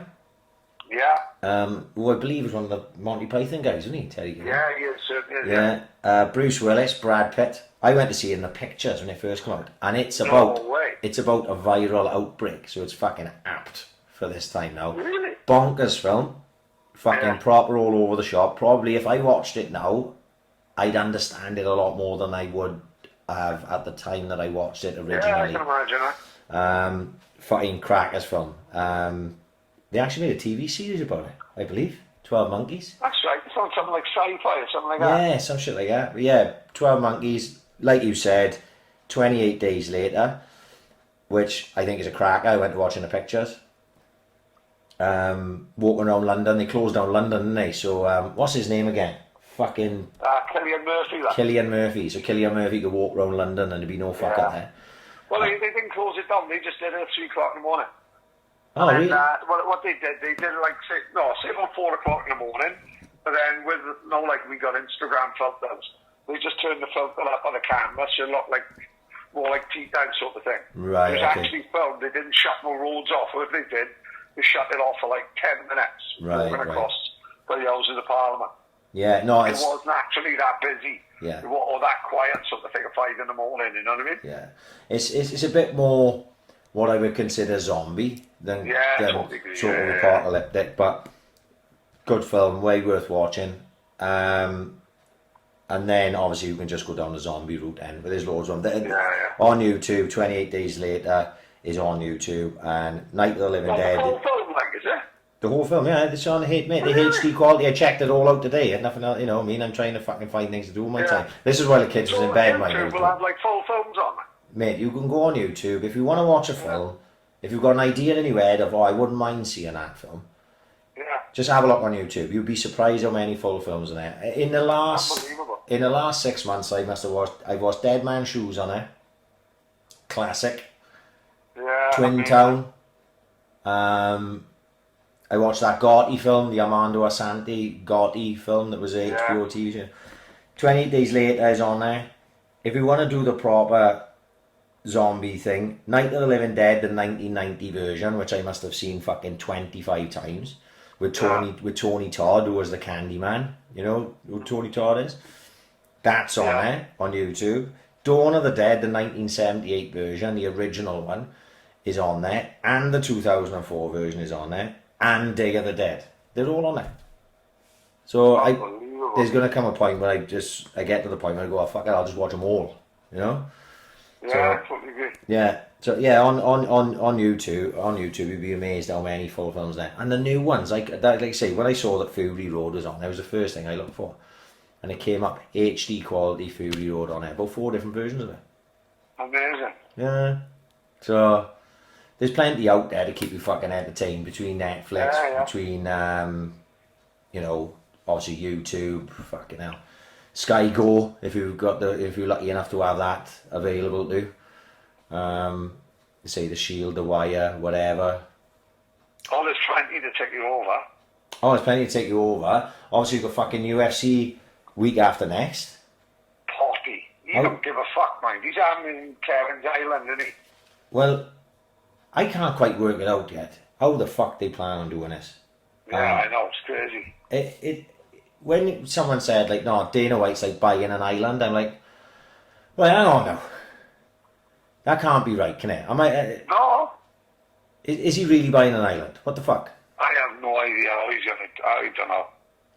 Because the thing is, you think about the logistics of it, right? So, I know that they're trying to keep people who are in the US, who are close in and around, so they don't have to travel so far. But you still have to move those people, don't you, from where they are to... Of course, yeah. They're not all within like a fucking 5 mile radius of whatever arena he plans putting in. So you still got to move people around, and then those people then are bringing corner men with them, and then you'll have to have like paramedics in the arena, and you'll have to have cameramen, and no, there's no such thing as just 2 men in a fucking room, is it? Absolutely not. So if I know from what Dana White have fucking said, he don't give a fuck about coronavirus. No, well, he said, this is what pissed me off a little. I seen an interview with him last week, and he said, you know, there's only so long I can stay in. I'm going to go out. I don't give a fuck who tells me. This is the problem, see, when you're worth like 400 million quid. You think you're bigger than the fucking world itself. Especially when, don't forget, he's like friends with Trump and all that. Yeah. You know, he thinks that he's fucking bigger than the world, which in some ways he probably is, as a matter of fact, because he can do whatever the fuck he wants, like. Yeah. But, yeah. Well, I wrote the quote down, right, because you'd seen people talking about it, so I was reading about it earlier. This is what he said, right? If coronavirus is going to get me, so be it. It is what it is. Heart disease, car accidents, cancer. The list goes on of things that kill people every year. One thing is guaranteed, we're all going to die of something. I think he's been listening to the podcast. Yeah, that's exactly what we've been saying since war and God's involved. I think he's a closet ambitious critical podcast fan. 100%, mate, 100%. As it happens, if you want 2 men, Dana, just in case you're listening, to come and commentate on your private island, me and Paddy will do it, and we won't give a fuck about coronavirus either. But this is the difference between the AiC effect and the TTLO effect. Have you seen the outcome of the TTLO effect? What's that? You know the guy who owns Longleat? Oh yeah, He fucking died the other day. Yeah, no. Talk about Longleat on the TTLO podcast, he's fucking died, the poor cunt. Exactly, that's the TTLO effect. I love how America has Joe Exotic and we has fucking Lord Longleat, like, you know what I mean? Talk about 2 different. 100% he ain't strutting around fucking guns in Bristol, shagging fucking men and women, and he talking about fucking Carl Baskin. Crazy, that's the difference between us and them, innit? Oh fuck! But like I said, I was looking at the UFC card. Obviously, maybe we could talk about it more next week anyway, because we love football. It has to do. It looks fucking tremendous, mate. Well, I'm not being funny. The good thing is, like, it'll probably be the biggest pay-per-view ever. Right? Yeah. It'll be like think now, if it does go ahead, which I just think they're making that fucking day by day, they don't give a fuck. For one, it's a cracking card, isn't it? Amazing. And for 2, no one's seen any sport for like a month and a half. Yeah. So everyone's got to be like, oh, well, I'll have that, and I'll just get a fucking slab of beers in, and I'll just fucking watch that on my Todd. And it'll probably do about 2.5 million fucking buys, mate. Yeah, massive. On the main event alone, which obviously isn't Tony Ferguson Khabib now, which is a shame. Still a good scrap. But if you had to pick another fight apart from Ferguson and Conor McGregor that you'd want to watch more, is Ferguson and fucking Justin Gaethje. Exactly. It can't be a bad fight. There's absolutely no way. Gaethje lined up for McGregor. Well, yeah, I think that was what they were talking about. Yeah. But Gaethje against anyone is a good fight. But Gaethje against Ferguson was as entertaining as it gets. You know, it'd be fucking brilliant. Jessica Andrade and Rose Namajunas was the first time round. Andrade dropped an Namajunas on her head and fucking sparked it out and won the title. There's some fucking... You look through the card and you go, fuck, I'll watch this from start to finish. Thing is, it'll be early hours in the morning for us. I'll have to get 3.5 dropped off or something so I can fucking stay awake. Yeah. But there's light at the end of the tunnel, and Dana White saying that, you say these things. Imagine it turns around and it fucking backfires and the cunt gets coronavirus and dies. He's gonna look a fucking div, isn't he? Lord, yeah, he's gonna look like see, fucking, you know, he doesn't, and then he comes off going, I fucking told you so. But it seems a big risk to take for a guy who got so much fucking dough and doesn't need to bother, like, you know. No, that's right. But let's see, he is one of the Trump guys. I went through a fucking today when I was looking at the UFC card. I went on a proper down a rabbit hole on YouTube watching old MMA stuff. This was this morning. Honestly, I was up about an hour and a half for my kids, and I was fucking watching old classic MMA stuff, and it was fucking brilliant, like proper nostalgic as fuck, like. You know, Yeah. I started watching. I don't even know. I'm not sure how I stumbled. But at the minute, right, what the UFC have done, and really well as it goes, they've started putting like old fights up that mean something, right? Right. Yeah. So if you like, obviously, I'm subscribed to the UFC channel on YouTube, and they're putting up like old fights, and they own a lot of the old footage for, you know, Strike Force. Well, they all Strike Force, fucking Pride, right? So they can put up any fights they want because they own it all. Yeah, of But course. Yeah. normally, hell of a back catalogue. hell of a back catalog. But normally you have to pay for UFC Fight Pass to watch all that stuff. Right? But they've gone, obviously, because no one has got fuck all else to do, they put in loads of old fights out there, right? So if you go onto YouTube, you can watch some absolute fucking classics. Only today they put on Forrest Griffin against Stephen Bonner. Probably the most important fight in the UFC history. Yeah, so like the story behind it, if you want to explain it, if you don't know the story. So obviously the UFC was like seen as like an underground sport for a large part of time. You know, people remember Hoist Gracie coming in like a fucking gi and choking people out, and then Ken Shamrock come along, and the story goes on. But it wasn't very there was no money in it. Mainstream. Yeah, it wasn't mainstream, and there was no money in it. And the Fertitta brothers, along with Dana White, who was their like mouthpiece basically, they bought into the company, and they were just fucking hemorrhaging money. And they were just throwing good money after bad into it. And they came up with an idea to do a reality TV show, because it was the start of like the reality TV fucking era. You know, it wasn't right at the start, but it was at the start enough, like. And they were going to do this show where they took fucking, I can't even remember how many it was, let's say 20 unsigned MMA fighters, and they were going to put them in house together, and they were going to pick them up into teams and blah blah blah blah blah, and they were going to go through the whole sort of fly on the wall documentary process with it. So it was on Spike TV, I believe, in the US, and it ended up being a fucking huge hit, you know, because at the time, thankfully, you had a lot of guys who had massive ability, like, so Diego Sanchez won. There was two weight classes. There was the light heavyweight and the middleweight, I believe Sanchez was at that time. And Diego Sanchez, who went on, is still fighting in the UFC. You know what I mean? And it had other names in there. Chris Lieben, was Josh Koscheck on the first one? And they had, Josh Koscheck. They had like proper aggro in the house, so it made good TV. Yeah. And then it came to they all fought until they got to the final two, and obviously Diego Sanchez, I can't remember who he beat in the final, but he won quite easily. But the light heavyweight fight for the winner was Forrest Griffin against Stephen Bonner, and they had a 3-round war that went out live prime time in the US on Spike TV and had massive fucking ratings, and basically is the fight that people believe is what popularized, it took the UFC from a niche sport into the mainstream. That fight on. By all accounts, they reckon that like people were phoning their fucking nits, weren't they? And they were like saying, I've got to turn over. They had a massive spike in like people turning over in the middle of the fight and all that. Yeah. And that's what fucking made the UFC what it is today, I think. And basically they reckon that whole Ultimate Fighter won, and then that fight which culminated it couldn't have been scripted any better, I don't think. And that fight today was put on to UFC YouTube, because I think it was 20, what date, what were we on, 2020?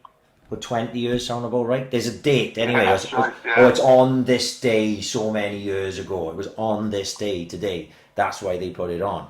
I can't remember how many years exactly. So if you've never seen that fight, if you're not into MMA, it doesn't matter, because it just is fucking one of the most entertaining fights you'll ever see in your life. Unbelievable fight. Yeah, Forrest Griffin, Stephen Bonner, and they've been putting on quite a few recently on the UFC free fights, but I stumbled then onto like going watching Frank Shamrock. Do you know who Frank Shamrock is? Yeah, of course. So like Frank Shamrock is like Ken Shamrock's foster brother. He's like in I theory. didn't realise it was foster brother. I thought they were just brothers. No, well, see, this is the Jack and Ori like, right? So, people don't know Ken Shamrock because Ken Shamrock was one of the early faces of the UFC, and then obviously he went on to be in the WWF. He was a pro wrestler, everything. He was around forever, like, you know. But Frank Shamrock, actually, Dana White have basically erased him from UFC history, right? All right. Do you know this? No, go on. This Right. is new for me now. Right. So Dana White has basically erased Frank Shamrock from UFC history. Frank Shamrock is a first ballot Hall of Famer in the UFC. Right. But they don't even mention his name on commentary or nothing, right? Because him and Dana White do not get on at all. So you talk about how the victor writes the history, yeah? So people don't know about Frank Shamrock. But I'm a fucking nerd, and so obviously I know about fucking Frank Shamrock. So anyway, Ken Shamrock and Frank Shamrock are not brothers, right? Their adopted father, he fostered loads of kids, and so he took on kids, you know, that were all troubled or whatever, and he adopted them, whatever. So Frank Shamrock and Ken Shamrock, they're not even blood related in the slightest, but they happen to be adopted brothers. And they started training, fighting together. The Lions Den, one of the famous early MMA gyms. And then Frank Shamrock, Ken Shamrock was already in the UFC at the time, and Frank Shamrock was coming up, and he went and fought in Japan, Pancrase, and then he went to fight in Brazil in Vale Tudo, as they call it. Basically, it was like fucking, you know, it was no holds barred fighting, and then he came to the UFC. So obviously he had the name, didn't he? Shamrock, come from the Lions Den. In his first fight, I think it was his first one, maybe not his first fight in the UFC, but his first fight in the UFC, he beat an undefeated Olympic wrestler called Kevin Jackson in 16 seconds with an armbar, won a title. The next fight, right, is one of the, like I say, you won't know this unless you know it, because the UFC will never show this stuff. It'll never be on any highlight package ever. But he fought a guy called Igor Ziniovev, right? And he slammed him, right? He picked him up and he slammed him on his head. And if it was on any highlight package of famous slam knockouts of all time, they'd show it, but they'd never show it on a UFC official package. He fractured the guy's C5 vertebrae, like fucking sparked him out with a slam. He was a fucking animal, let's put it that way. He beat Tito Ortiz in his 5th fight in the UFC. He beat Tito Ortiz. Tito Ortiz dropped down from light heavyweight to middleweight to fight him. Title versus title, basically. And he beat Tito Ortiz, and then he retired. Right, okay. He had 5 fights in the UFC, never lost, and then retired, right? And that's when him and Dana had problems then, because I think what it was, if I remember rightly, he told Dana he's retiring. He's like, I'm not fighting, no problems. But then he went away and people started offering him money just to come back and have the odd fight here or there. Right. And he did. He like took fights for money. And it didn't rub well with Dana, and then they had a big fucking falling out. And then he came back properly then and actually became Strikeforce middleweight champion in a cracking fight against Phil Baroni. But then he lost to Kang Lee then. Do you remember Kang Lee? Yes, yeah. Have you ever seen the film Pandorum? No. Pandorum's another half-decent film, strange one. But Kang Lee's in Pandorum. And he lost to Kang Lee, and then he lost to Nick Diaz. And that was his last fight. Which actually was a fight that I watched today, because I ended up at that point. And then I ended up down a fucking rabbit hole with Nick Diaz in for about another hour. Right, yeah. So, that's just... Frank Shamrock is one of those people that if you're into MMA now, or you've been into MMA the last couple of years, you probably wouldn't even know who he is. But he is in the same sort of frame of reference as Ken Shamrock, Hoist Gracie, and then sort of like Randy Couture, Chuck Liddell, Tito Ortiz. He's in that mix, but they've basically erased him from history because him and Dana White got a personal beef. Unbelievable. It's crazy, isn't it? How things can get written a certain way about someone, or not written in this case, not written at all about Frank Shamrock. And should be considered one of the pioneers of the sport. But there we are. Just thought that was strange. I hadn't thought about Frank Shamrock for ages, and I just come across him this morning. And then, well, that was it now. But basically, that was that. That was my fucking day. Was watching Nick Diaz and fucking Frank Shamrock highlights on news. Like, it's bad, is it? No, well, it could be worse. Then I went and done kick-ups. You know what I mean? And yeah, fuck it. Mate, you are enjoying it. I gotta be honest. Yeah. I like I say, I'm enjoying the banter when it comes to the kick-up thing. No, the problem I got now is I don't know what I'm going to do tomorrow. Oh, I got a good idea what we're doing tomorrow. No, I mean the kick-ups now. Have we got an idea for the kick-ups? Fuck the kick-ups. I'm blacking up. I'm definitely going to be at Apollo Creek tomorrow night for Ed Colonel's fancy dress party on Facebook. Right, so hang on now. So this is Ed Colonel's doing fancy dress and 100% old school tomorrow, is it? Right, so 100%, like, it's DJs all weekend. I'm loving it. Mate, it's brilliant. It's brilliant. In his kitchen with Kelly Aslam dancing as she's getting fucking cheese from the fridge. It's fucking great. Ed Colonel last week was probably the best I've ever seen, simply because every fucking 10 seconds, there'd be someone I knew joining. Yes. And when I mean know, it's like someone I know. It'd be Gilmore, it'd be Di George, it'd be Rebecca Eagle, it'd be people I haven't seen for 20 years all joining. And I gotta be honest, it was absolutely fucking brilliant couple of hours. Yeah. It was amazing. And by all accounts, now every fucker's doing a fancy dress. I don't know how it's gonna fucking work, because everyone's all over the fucking city. But I'm going to black up, I'm going to go to Apollo Creed, I'm going to see what happens, and I'm going to see how many people I can offend in now and after. Everyone screenshot. Who knows I hate the fact that people get offended by blacking up? Mate, because fucking Marlon Wayans done it in White Chicks and Martin Lawrence, and everyone found it fucking great. Yeah, I hate the fact people get offended by anything, to be fucking very honest with you. You can't say the N-word, right? Unless you're Jay-Z and Kanye West, who literally add the word in the song. And every time I see Kevin Hart and Dave Chappelle on Netflix, every other word is that word. So I don't understand, like my missus always says, the only words. So how would I know some words that some people can say and other people can't say? I've always baffled me. Never ever understood it. So I will go dressed as Apollo Creed and I will offend every fucker. Whether you Uncle Paulie or the fucking robot he ends up shagging in Rocky IV. But I will be there as Apollo Creed, dancing to Free From Desire, and I couldn't give a fucking monkey cats whether you offended or not. I can't wait. And then a fucking week later, I'll go as Public Enemy with a big fucking cloth on my fucking head. I don't care. I watched it Friday afternoon. I missed the night. Why did I miss it the night? I was fucking playing poker. But Saturday I had it on from 2 till 10. It never was off. Right? I had I said, Greg Pickett, outstanding. Jordan Steens, outstanding. Yeah. My missus like that to me. Who's this fucker? His kitchen is fucking tremendous. I said, oh, that's Jordan Steens. It's nice. Putting me to shame. I have to get a fucking island in my kitchen. I can't. Yeah, you done well. They built it from scratch, in all fairness. Like they got the house in Macquarie, like it's fucking lovely, in all fairness. It was brilliant. I was I was out the back all day with the kids. Weather was half decent. I had a fire pit. I had my fucking speaker out the back, 100% fucking old school on, and we had a fucking ball. I listened. I was there till fucking 10 o'clock till it finished. My missus. I loved Greg's missus Charlotte. I was in school with Charlotte. She's a fucking great girl. She put on Facebook, if Greg thinks he's having a fucking smoke machine in the kitchen on a fucking Thursday morning, he can fuck right off. They're all getting excited, like, he wants to fucking let off flares in the house at fucking 9:30 on Tuesday morning. Mate, I told you. I got a shout out. I had 2 shout outs on 100% old school without even meaning to get a fucking shout out.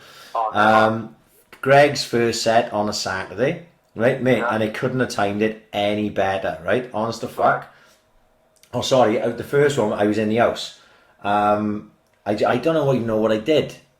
But Greg must have seen me join, and he goes, Ryan Primo in the house, AiC crew. I thought I was in Martha's. I was like, how do I miss this? Team, did you hear that? Greg just gave me a shout out. I'm like, fuck, Ryan, you're 40 years of age, you prick, what's wrong with you? But the one that came later... No, if I knew, nobody will say if I knew now what I know then. Yeah. I would have been the best MC Martha's I've ever seen. Yeah. Ryan Hall told me this week there's something big planned for the season. Well, do you see? Yes. So, like you said, it's going to be something big happening in the secrets, right? Now, if you've got me with fucking Leon Singh, Greg Pickin, Ed Colonel, right, I'm telling you now, I might be 42 years of age, right, and I might come to a live when Sweet Caroline comes on. But let me tell you, do play faith. This is what's going to happen in the summer, and I'm telling you it now. I'm even practicing my lines to it as the beat comes in, right? We're going to play Insomnia by Faithless, and I'm going to get every single person in the building to sit on the floor, right, to go down on their hands and knees. And then I'm going to have everyone on the outside to film it, to show everyone who didn't go what they're missing. And I'm going to have the people behind the bar, and usually Ryan Donnelly and his sister Lucy work behind the bar, clapping their hands. And know when the beat comes in on Insomnia, and have a big air on, and that's going to go off, and I'll let off a flare, and maybe one of Colin Green's fireworks, right? And end up breaking the window in the secret. And you watch it fucking go off, because I'm practicing it on my run. I'm even planning what I'm going to say about, remember we went to BCM in Magaluf in 97, and they played that speech from Independence Day. Yeah. And then they played House of Pain Jump Around. Yeah. And the place went fucking bananas, right? That's what's going to happen in the secret. Ryan Hall ain't going to know what's it, honestly. It's going to go off massively. Ryan Hall will have his license taken off him by the time I fucking finish with that microphone. Wow. It's going to be brilliant, mate. Honestly. Yeah. Well, I better buy proxy. I've already got a plan, mate. It's going to be fucking unbelievable. I better be on the fucking guest list there, seeing as you're MC. Mate, 100%. 100 fucking percent. It's going to be a hell of a night, mate. I don't know what's fully planned yet, but I know Ryan's itching to get back into it. You know what I mean? Oh, mate, you can imagine, like, you know, mate, I know from my own fucking point of view, I'm itching to get back to it, but, you know, Ryan was doing a good job there, and then they would have a successful business. There's a big summer coming up. It's sort of like, because he started late in the summer last year, and he didn't have a full summer, but he had some great days like Pete Tong's Stereophonics. Like he always says to this day, Pete Tong was probably better than the Stereophonics, because the Stereophonics come along. He was only open like a week and a half. It was too close. Shirley from fucking mourning that he didn't have enough toilets. Mate, it's his first fucking one. He don't know how many fucking toilets to have. Yeah. But Pete Tong was a little bit less busy and more relaxed, and it was a great thing. She's going to get better with each and every one. Yeah. You know what I mean? So you got this big summer planned. You had Catfish on the bottom end. You had Chic, which would be... Chic are probably the best band I've ever seen live. Fucking Nile Rodgers. Yeah. Don't get me wrong. You've got to give him his fucking 2 pence. You do tell you every fucking gig I've been to about him beating cancer. But crack on, mate. They were fucking legend. He could do what he want. But Ryan would have had a massive summer. Now that's all been thrown into fucking chaos now. And it's him as every other fucker on the planet. Like, yeah. But we can't wait to get this fucking over with. To fucking, to get back and over. Two cheeky cunts for having a party. Do you see fucking Wuhan last night? No. Mate, I'm not watching the TV. I'm not watching the TV unless it's Netflix or YouTube oriented. And have a look at Wuhan. They had a full-on party last night. No, they lit up the fucking city and all that. Where's your humility, like, you cunts? You fucking shut the world down. Cheeky cunts, genuine now. I think they flew Ryan Hall out there, Ryan Hall and Leon Singh. I think they did the after party, I think. Mate, honestly, Wuhan, a massive party. You know, like the DVLA lit it up blue tonight for the NHS. Right. All these skyscrapers in fucking Wuhan, all lit up and all that.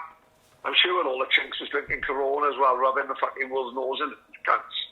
You know what I mean? No, Corona was like 2 for 1, like in Tiki Beach and that. Crafty, but honestly, something going on there, like. Little party, and they got all like the K-pop acts and all that. Cheeky fuckers, mate. I think the Sugar Babes were there, they massive in China and that.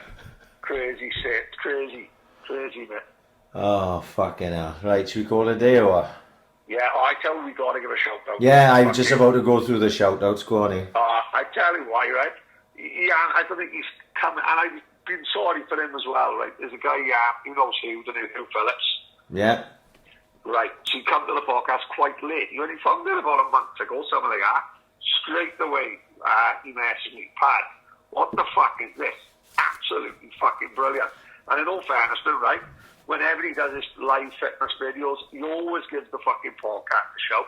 And like I said, because he comes too late, I think he's working his way back.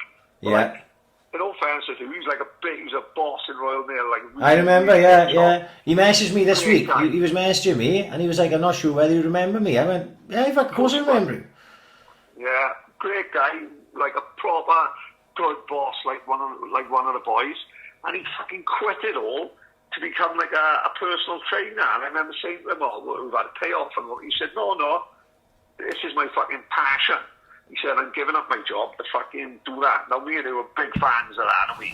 Massive. You know what I mean? Massive. Yeah, he's found his calling in life, and that's what he wanted to do. And he fucking quit work to chase his fucking dream. I'm doing the same thing, Pat. I quit my job to stay in the house drinking. I'm living my dream too. Yeah, pretty much what he's doing now, like, a shout out to who, because don't forget, no one can go to his fucking gym now at the minute because everyone's on fucking lockdown. Yeah. So you've got this gym and he's doing a lot of personal training. So you've come to a fucking standstill. But big shout to him, like, he always gives us a shout out. And they're the people who we thinking of, innit? He can't get no one in his gym to earn any money at the minute. And it's just all it fucking goes on. And he always gives us a shout out. And I thought it'd be nice to return the compliment to him as well. Someone who fucking chased the dream and living the dream, give up the fucking regular 9 to 5 to do something that he fucking feels so passionately about. Like, so I'm a big fan of that. So good luck with it. Yeah, I obviously I had 100% old school written down just because everyone should be on it. Because last weekend I remembered how much I fucking love dance music. You listen to 100% old school, you're like, this is I haven't heard this for years. I meant to fucking video it and send it to you, but like, I got what you've been looking for. Amazing. That come on, and I thought of you straight away. I was like, fuck, that was like me and Paddy in Escape every weekend, like that every time that song come on, you know. So everyone should be on 100% old school, and it's so easy because every fucker got Facebook. You just go 100% old school, and you fucking like it, and then you can just watch the fucking videos every weekend. The Funky Pump Fitness, which is keeping me fucking half fit and sane, is on every day, 3 classes a day. You can't fucking get away from it. Obviously, Mainie's doing stuff all the fucking time as well. I watched some of Mainie's stuff this week, or I haven't done any yet because there's a lot of kettlebells and all that, which I'm fucking, my arm is totally fucked. I gotta be honest. I'm like a fucking gimp on one side. Then the bunkhouse are still. I thought the bunkhouse would have been fucking closed, right? No, he's fucking adapting. Bunkhouse are fucking going right off. They dropping burgers around all over the fucking place. The bunkhouse are doing big things. So bunkhousebar.co.uk, get on them. They doing food, the full fucking hog deliveries, everything. Boss Brewery still doing deliveries for bevies. So just contact them through Facebook or Instagram or whatever. They'll drop beers to fucking house if you fucking isolated. And obviously JMW Eating. Chilly's still out there on the front line. He's a Kia. He's the most Kia than all the key workers. So, you know, he's out there fucking still grafting, making sure everyone's fucking eating is still on. So, exactly. You know, we're in bed with the right people is what I'm getting at. You know, we've got to be proud of all these people that have sponsored us and not, you know, and like I said, Greg messaged me last week saying, "Oh, thanks for mentioning us on a podcast." I was like, I said, "Mate, what are you talking about? I'm a massive fan of 100% old school." Yeah. You know what I mean? I said, "Fucking, I'm not doing it for anything other than the fact I just like talking about the music and what I like listening to." So, yeah, fucking massive fan. Like I said, the second time he shouted me out last week, my kids had come down from playing football at the top of the garden, and they walked down to where me and my missus were sitting, and I can't even remember why. And he shouted out, "Ryan Pridmore, the Ambition is Critical podcast," and as my kids walked down, so they heard it, and they were like, "Daddy, he's talking about you." And I was like, I said, "Oh yeah," you know, just trying to like palm it off as if it was nothing. Oh, it's just another shout out for me, second of the day, boys. You know what I mean? Don't make a big deal over it, like. But no, all jokes aside, we love that, don't we? Pat, that's right up our street.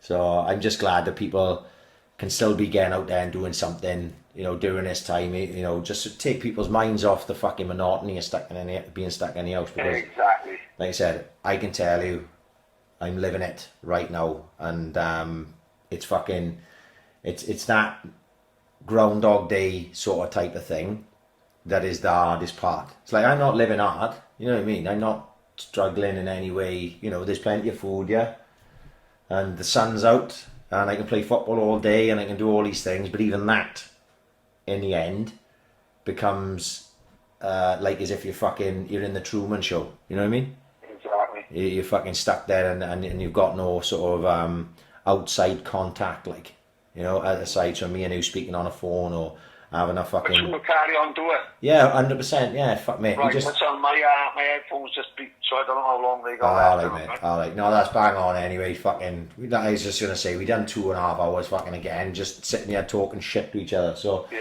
and like I said, we will every week, don't worry yeah, about that. Yeah, alright mate, right, I'll leave you go. Thanks everyone for fucking listening and sticking with us as we're sticking with you during this fucking period.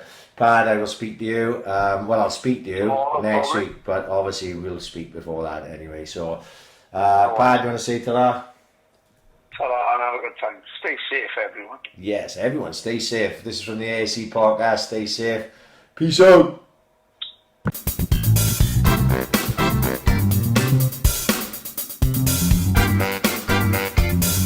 Ambition is critical.